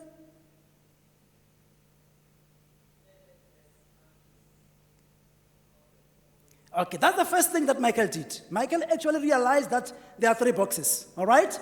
And then in each box, there are 52 Smarties. Okay. You cannot do that if you don't read. You will have to read with an understanding, okay? So you need to read that particular contextualized mathematics problem. It is contextualized because it has been connected to learners' everyday life experiences. Learners can find themselves in that particular problem. That's basically what Michael did. So he multiplied, actually, 3 boxes multiplied by 52, or maybe he might have added whatever, okay? To get what? 156. So you see 156 there? What happened there? Divided by 4 learners. So he understood that actually the question is about division, all right? But I like the way Michael actually did it, all right? So let's have a look at what is strategy. Where does 10 come from and 40 there?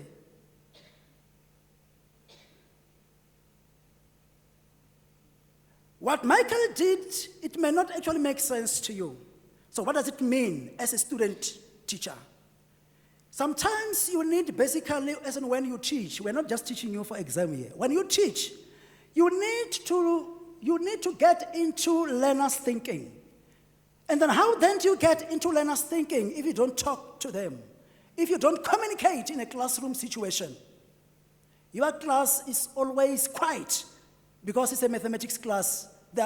It must not be noisy class. Mathematics class must be a noisy class. So you cannot actually know what Michael did there unless actually you call Michael to explain his strategy. Okay? Maybe just to get into Michael's head, what Michael did, he realized that it's a division method. So he gave 10 Smarties to each of those 4 children, okay? And then what's left is 40. So he subtracted, all right? What is left is 40. And then from there, no, it's not 40. He actually gave 10 to 4 of them, which is 40. Do you understand? Where does 40 come from? Do you understand where does 10 come from? All right? And then what is left there is 116 Smarties. After 116 Smarties, he gave them 4 again. All right? And what is left is 100. And then after that, he gave them 25. And then he add 25 plus 10 plus 4, got 39 each. What Michael did never been taught by a teacher. That's what you call it a strategic competence. It's when you apply your thinking to a non-routine mathematical problem. Your strategy is a non-routine because it's not what the teacher taught you in class. The teacher, I guess, could have taught what you call a long division method. Do you know long division method? I never understood a long division method until I came to UNISA. I understood a long division method being a professor. Seriously, a long division method. I'm not talking about the computation of long. That one I can do very fast. But just to understand where does long division method come from, I knew here.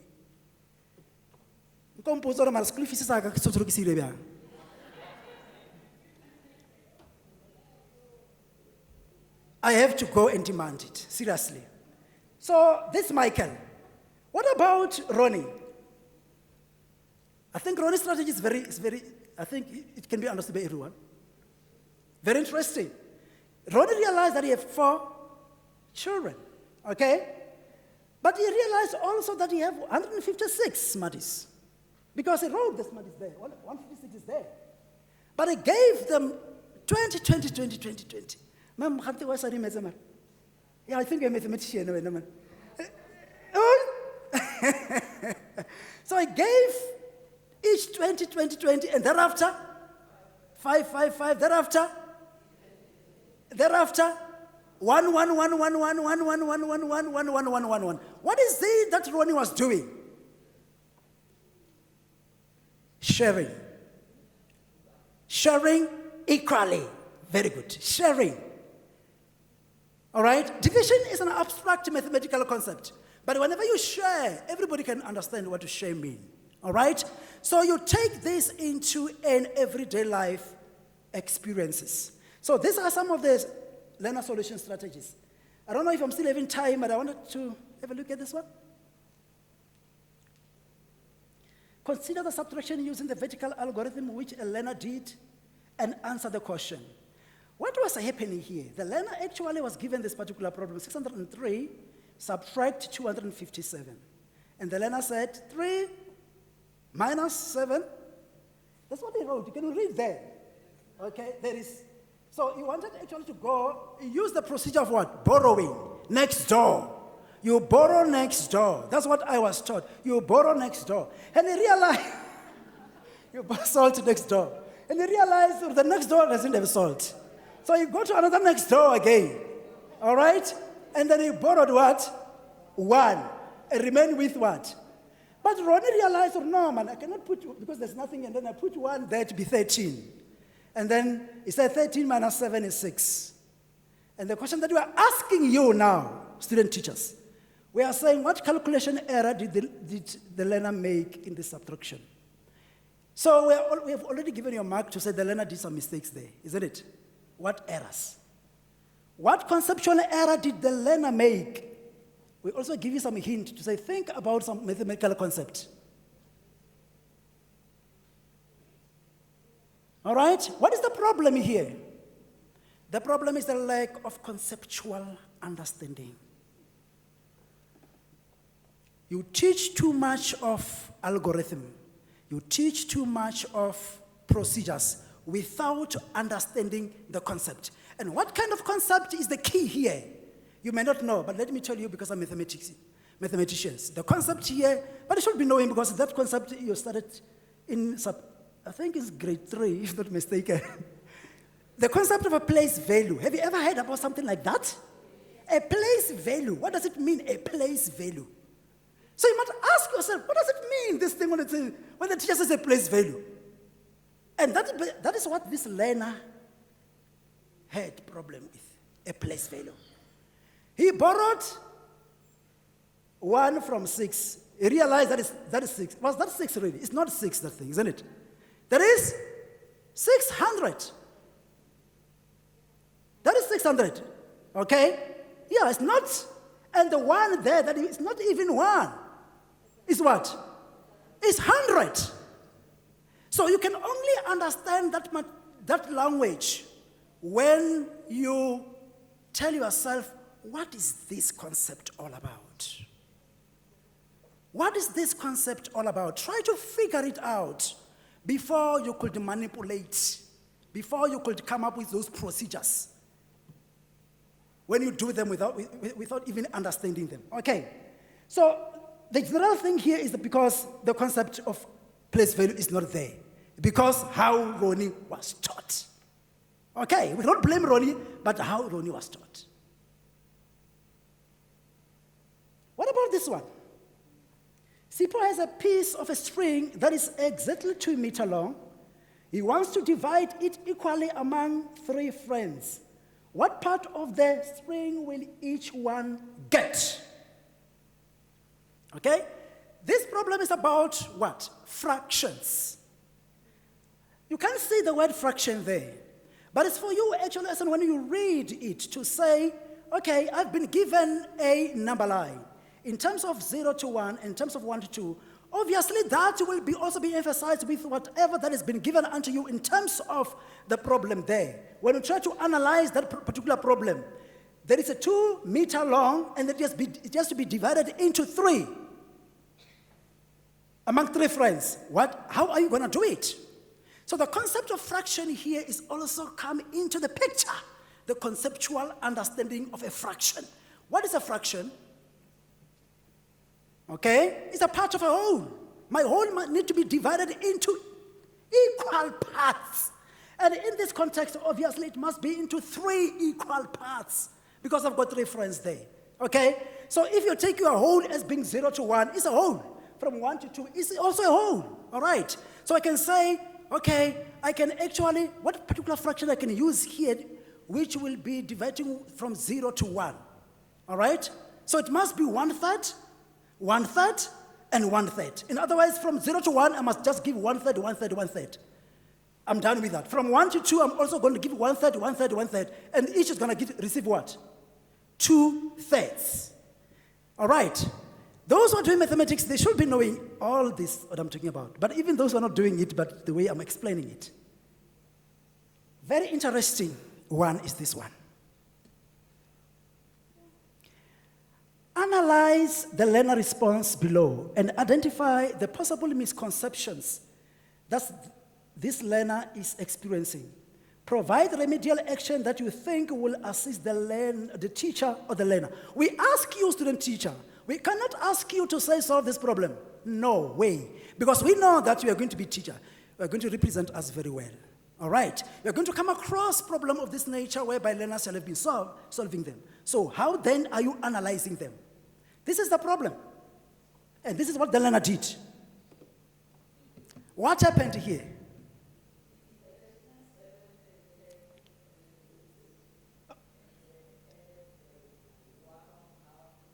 Yes. Oh. Okay, so it's 22. That's exactly what the learner did. All right? And this is wrong, isn't it? But do we really sometimes try to figure it out, to say, why is the learner doing something like this? And we call this some kind of misconceptions. What is a misconception? You missed the concept. And what concept is missed here? The concept of fraction. But one thing that I like, you see, when learners come up with something of this nature in my class, I like it. They are thinking. It shows that somebody's thinking. Misconceptions are part of learning. When you are learning in class, come up with some wrong answer. Don't beat them. Don't discard those wrong answers. Welcome them. Try to access their thinking behind those responses. And you can actually see that the learner here was drawing from another domain of mathematics to use it to another domain of mathematics which was not supposed to be used to. And that, you can actually see is a misconception if you draw from another domain. And the domain in which the learner drew from is the domain of whole numbers. How to add whole numbers, we add them like that. But the learner couldn't understand that, no, this is not whole numbers, this is a fraction. Okay. Very easy if you understand the fraction. You don't even have to do pencil and paper algorithm to get some LCD, if you know some LCD. I don't like LCDs and whatever those things. And whatever denominators. But you can just see that you can contextualize this problem. I'm just thinking about now. Okay, you can firstly you can add the whole number. 7 and 10 is 17. All right? But you can also, the fractions there which are there is what and what. So this in itself, it makes life easier if you understand the concept. It's about conceptual understanding without looking at whether you have to multiply 2, multiply by 7 plus 1, you get whatever, and whatever, or you take out the LCD, but think. I'm not suggesting, those who are mathematics here, I'm not suggesting that whenever you do a procedure is wrong. No. But I'm saying your procedures, your algorithm, whatever that you're doing, which is too procedural, it must be accompanied by conceptual understanding. That's what I'm saying. There must be some kind of strategic competency, and there must be some kind of adaptive reasoning, some justification behind your responses, or learners' responses. Good. Can I finish? Can I end up here? What do you call this? Donuts. Number of donuts and cost in rent to produce them. Mathematics is about pattern. Mathematics is about science of order. Now, if you can actually see that number of donuts is 1, 2, 3, blah, blah, blah, and the cost, what does it mean? It means one, what do you call them? Donuts or donuts, whatever. One, it costs what? 3 rands. 2, 5, ne? 3. So what is the relationship? 3, 5, and 7. So you can see that the relationship there is the common of 2. All right. Now, but normally whenever we ask that kind of question, we will say complete whatever. We can say complete number 4 and 5 and 6 on the corresponding block there. And then we ask you a general question to say, how much will 100 donuts cost? So you cannot actually go to 100 whenever you're doing like that, moving by 2, 2, 2, 2, 2, 2. Where will you reach 100? Until Jesus Christ comes, eh? But mathematics is about generalization. To make life easier. Just to make your life very easier, we say come up with some generalized statement after the pattern being used. So the pattern that can be generalized here is, how did I come up with 3 there? The first term, which is 3, is 2 multiplied by 1 plus 1 is equal to 3, isn't it? I got that 3. The second term is 2 multiplied by, I don't have that thing here, but I can use this one. Okay, is this 2? Can you see my, you can't see that, what I'm doing here. But you can actually see when I'm explaining this. 2 multiplied by 2, the 2 on top, the 2 on the number of donuts, plus 1 is equal to 5. Do you see what that 5? And T3, 2 multiplied by 3 plus 1 is 7. So do you see the pattern? Do you see the sequence? Now can we come up with some general statement? The general statement is T multiplied by 2 is there already. But you can see the numbers that vary is 1, 2, 3. Can you see them? Those numbers, we represent them by a variable. Any variable, it can be X, it can be N, it can be K. That is why we call them variable, it's because it varies. Okay, plus 1. So your general statement is 2n plus 1. That you can use to get the the cost in rands to produce whatever. Number of donuts. You can use that one. If you want 100, you just say 2 multiplied by 100 plus 1. You get the number. If you want 200, it's 2 multiplied by 2 multiplied by 200 plus 1. You get the cost. Is that clear? The pattern that I'm talking about. Mathematics is a science. A pattern of order. It has to be learned with an understanding. You don't have to memorize it. When you learn with an understanding, when you justify whatever that you are doing in mathematics, you develop an identity of mathematician. You will have a positive attitude towards it. As in when you go to your exam, go with confidence that I'm going to do it. Because this thing called mathematics, it makes sense. Whatever question you come across, don't worry about it. Just try to read with an understanding and try to check some concept embedded in that particular problem and try to figure it out. What does it mean? Start there, and thank you.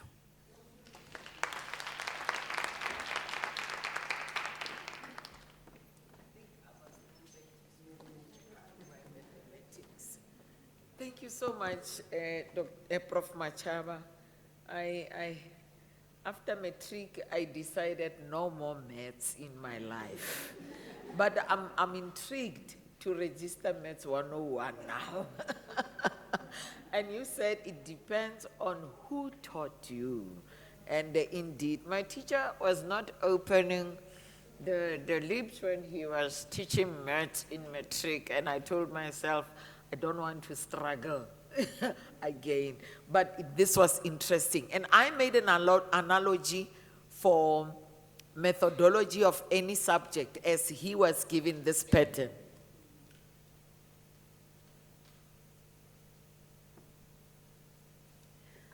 I took it for lesson planning. The first one is conceptual understanding. And then I said, what is a lesson plan? I wanted to understand the concept, what is a lesson plan? Number 2 is procedural fluency. Then I said, here, the steps of a lesson plan. And this is for any methodology that you are doing as you're going to do teaching practice. The third one is strategic competence. Then I told myself, here, I'm going to ask myself, am I competent to teach this subject? Am I competent in the PCK, pedagogic content knowledge of English, of science, of biology, of life orientation? Then the fourth step is adaptive reasoning. Then I ask myself this question, why am I preparing a lesson before I go to class? You can't go to class and teach holding a textbook like this and then thinking that learners will understand you. No, but you must prepare before you go to class. Then the last step, productive disposition. Then here I said, planning a lesson before actual teaching makes sense. This is what I've learned for myself. And I think any student teacher must have these steps for any lesson plan and for any subject. This is working for any subject. Understand the concept of your subject. Be it English, child development, or what is this module that you struggle with? BPT 1501. There you struggle with the groupings, etc. But tell yourself, in this subject that I'm doing, what is each step? How am I going to attack it? And then at the end, what is my productive disposition? What is it that makes sense in this module? And Dr. Mawela, where are you with your assessment? Finally, the student must say, is assessment making sense? And then for me, in psychology of education, is child development making sense? Prof. Ferreira, what is your module? Life skills and child development. Is it making sense? Because the reason why students plagiarize, why they copy and regurgitate, it is because it is not making sense. And that's the problem. But if any subject has all these steps, and then I'm asking myself, conceptual understanding. Conceptual means know the words used in any subject. For ABET, understand what is andragogy. And understand, why am I using andragogy and not heutagogy or pedagogy? Then, in that way, when you know the concept, not memorizing, but understanding, then your procedural fluency, how am I studying this? And then strategic competency, and then how competent am I? Adaptive reasoning, why am I studying this? Why am I doing this? Then productive, what is it that will make sense? You taught me, Prof. You are a teacher. Thank you so much. Let's applaud Professor Mashini. I don't think this one has questions, but we got the insight. How to study anything. To me, you were not teaching maths. It was like, how do you approach all your modules? Have these trends, have the hairstyle of CEDU now. You know, the must do, and then why is this module making sense at the end? Don't cram the assignment answers, but have an understanding of content. I'm going to invite Mr. Mohau Mukwena, and there's a student there who got a distinction in the module which is in the Department of Psychology of Education. Can you come and share your study patterns? I don't know who will come first. While he's still thinking, he's applying Vaseline. While he's still, Date Mohau, come and tell us, what are we going to do? We are going to receive the slides. They will be put, I think, on our module sites. And the YouTube, Date Mohau will explain, so that those who are not in, those who are at home, they will be able to get a link and connect. Date Mohau Mukwe.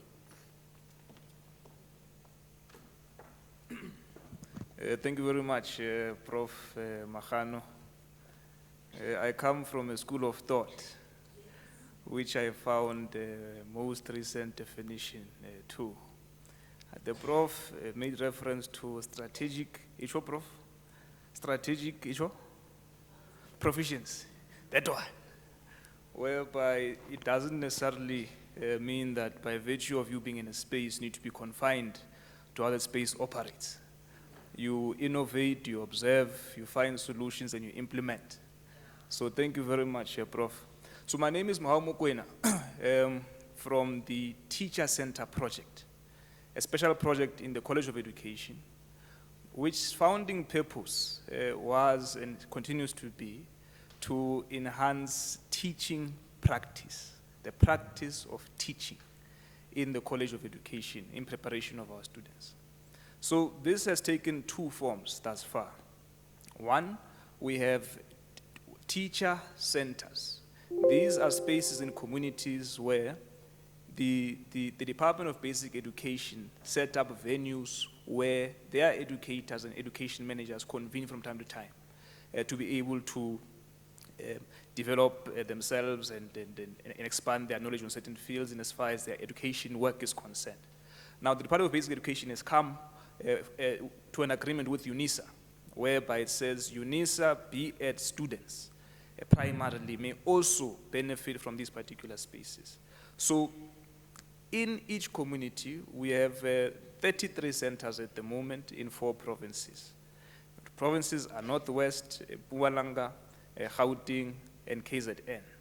Between now and the end of the first quarter of 2020, we'll also be expanding to the 5 other provinces I have not mentioned. You can use deductive reasoning there, right? I'm also a professor.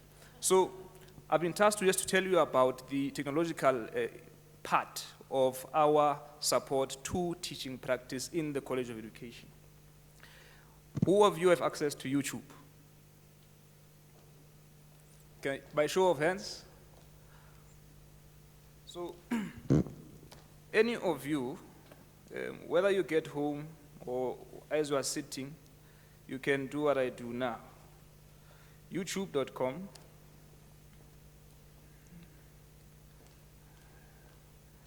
And then you type in UNISA Tippy-Tube, T-I-P-P-Y. Derived from TP of teaching practice, TP, tube, yeah? So there you will find a YouTube channel where the passionate academics in the College of Education prepare and make, or rather present and record lessons for you as part of support.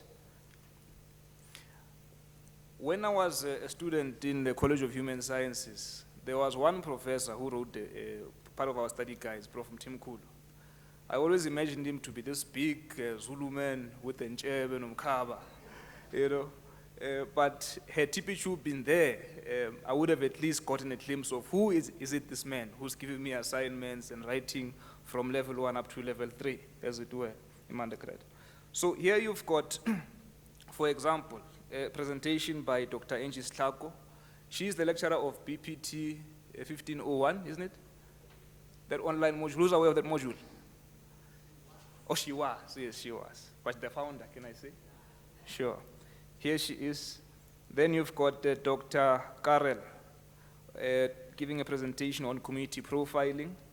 Then you've got Professor Jojo, who's giving a practical lesson on geometry.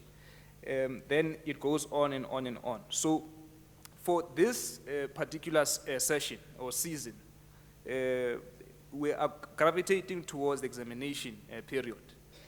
The academics within the College of Education have come together and are queuing in our studios to develop lessons such as this and such as the presentations that you have heard today in preparation for your examinations on a module-specific context. I want to just take 2 minutes, Prof, just to play the first 2 minutes of Professor Jojo's presentation on YouTube.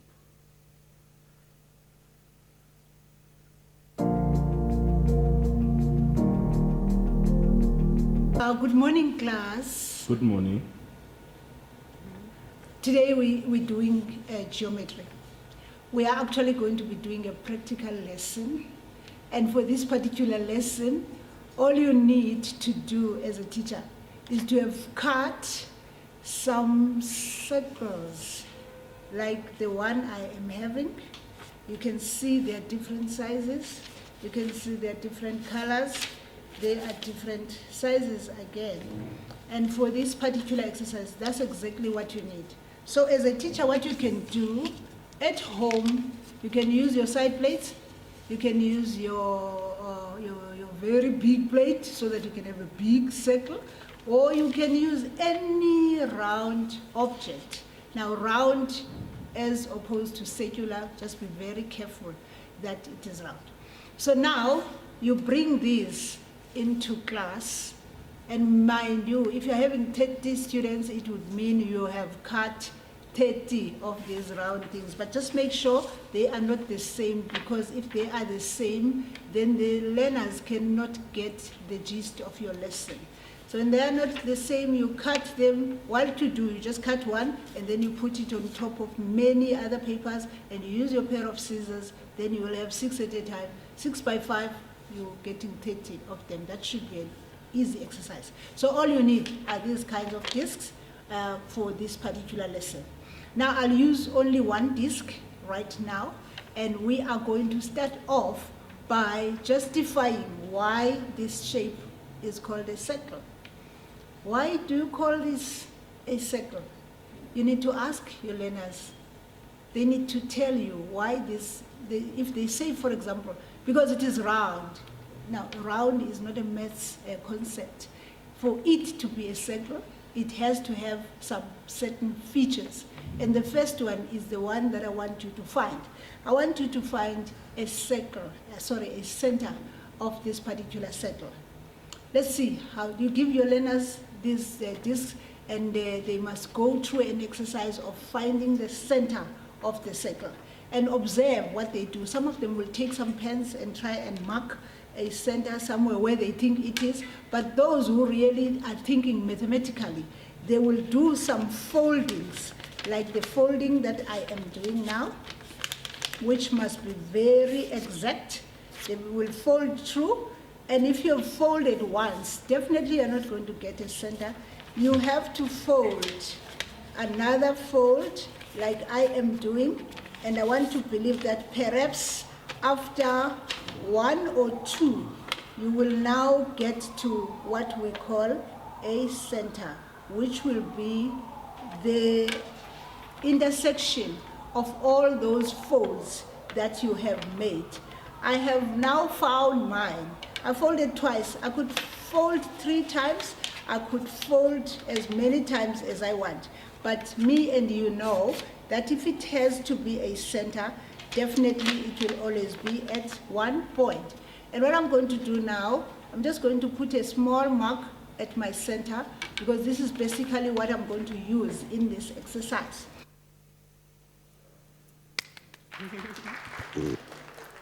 So colleagues, this is just an example of one of the many videos that we are producing for you as the College of Education, the College of Choice.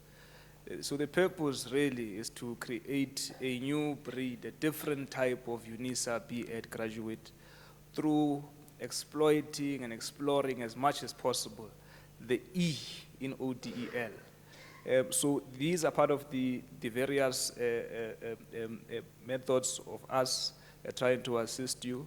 And Prof. Mahano, actually this program is also part and parcel of the discussions that we had. And as a result, you will find that on the very same TP Tube, the presentations of today as well as of tomorrow, they will then be uploaded to this particular platform for students who couldn't wake up on time, couldn't travel, and for whatever reasons could not be here.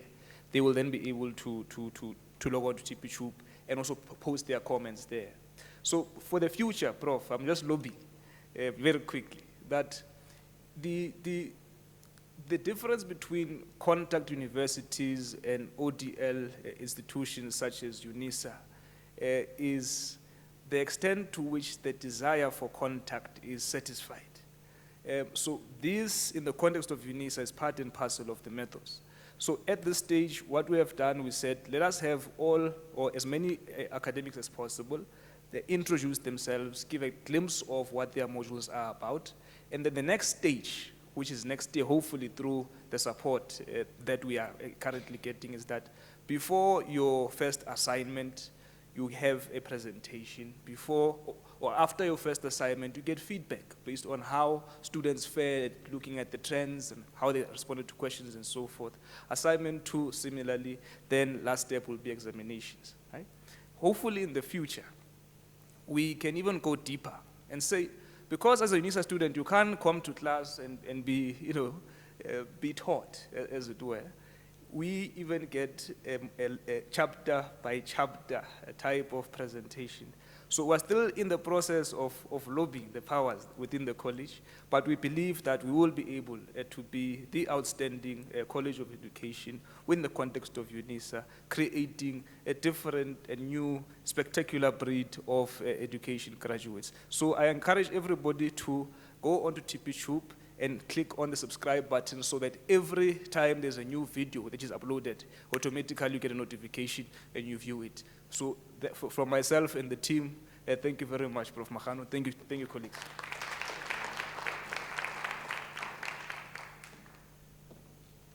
Thank you, Mr. Mahau Mukwena. So we are happy to have young blood in our team at the College of Education to think innovatively how to support the students. I'm going to ask my student there. I didn't ask his name. He'll introduce himself and just give a practical way of studying what he did last year to get that distinction in the module in the Department of Psychology of Education, and then thereafter we'll tell you what to do. Just briefly.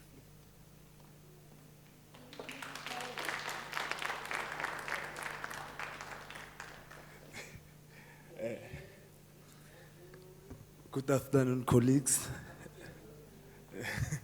Thank you, Prof, for taking this opportunity. My name is Fiso Vilagazi. I'm the third-year student for ABET, Intermediate and Senior Phase. I was doing ETH 102L at the first year. Okay, the module was challenging because of that book is too big. Then I said, oh, this book is too big, I can't start this book. But I have that concept and understand what the module contains, that module. Then I started to realize that this module needs more study. Then I come with a strategy with my colleagues, said, you know what, to understand this module, let us translate this module to our own language, home language. Yes. Because that book is too big. We can't understand some language are trick. Said, okay, let us translate this module with home language. We translate the question papers in home language and understand the module in home language in our practical, even how to do it. Then we come up with 75 distinction. One, I got 75, the others got 79, 80. Is how we passed that module. I'm coming to English also. I will do the same. Thank you.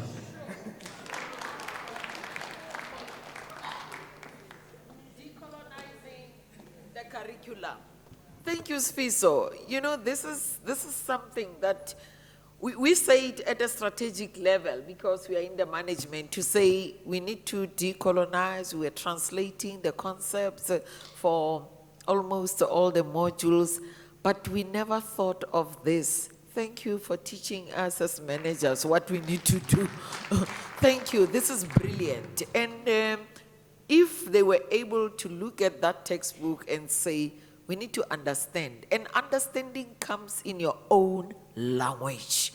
You understand the concept better, and then you got that distinction. I think it's one tip. What is this module all about? Going back to Professor Machaba, conceptual understanding. And this is the bottom line of everything that we do. When I was doing psychology too, studying this developmental stages by Erik Erikson, I had to look, my family, my in-laws, we are many. My husband is born into a family of 9. Then there are all age groups. So I was studying the behavior of the children, starting from the infants in the family, adolescents, then my mother-in-law who's in the old age. Then I was able to pass that psychology with high marks because there were practical examples in the family. Even now, when I teach or when I do something, thank you for giving us the best tip for the day, how to pass anything. Colleagues, our students, we have come to the end of the program. Tomorrow, we will be having Professor Sherman for MCQs and Dr. Govan presenting now to the honors group.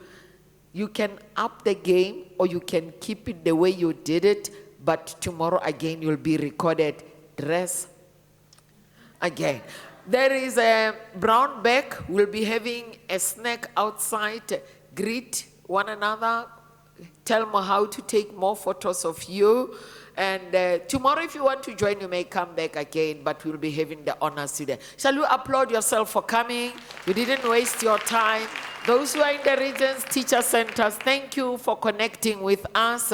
And we're going to have a group photo shoot. Come and sit where Prof. Makanya sits, then take a photo.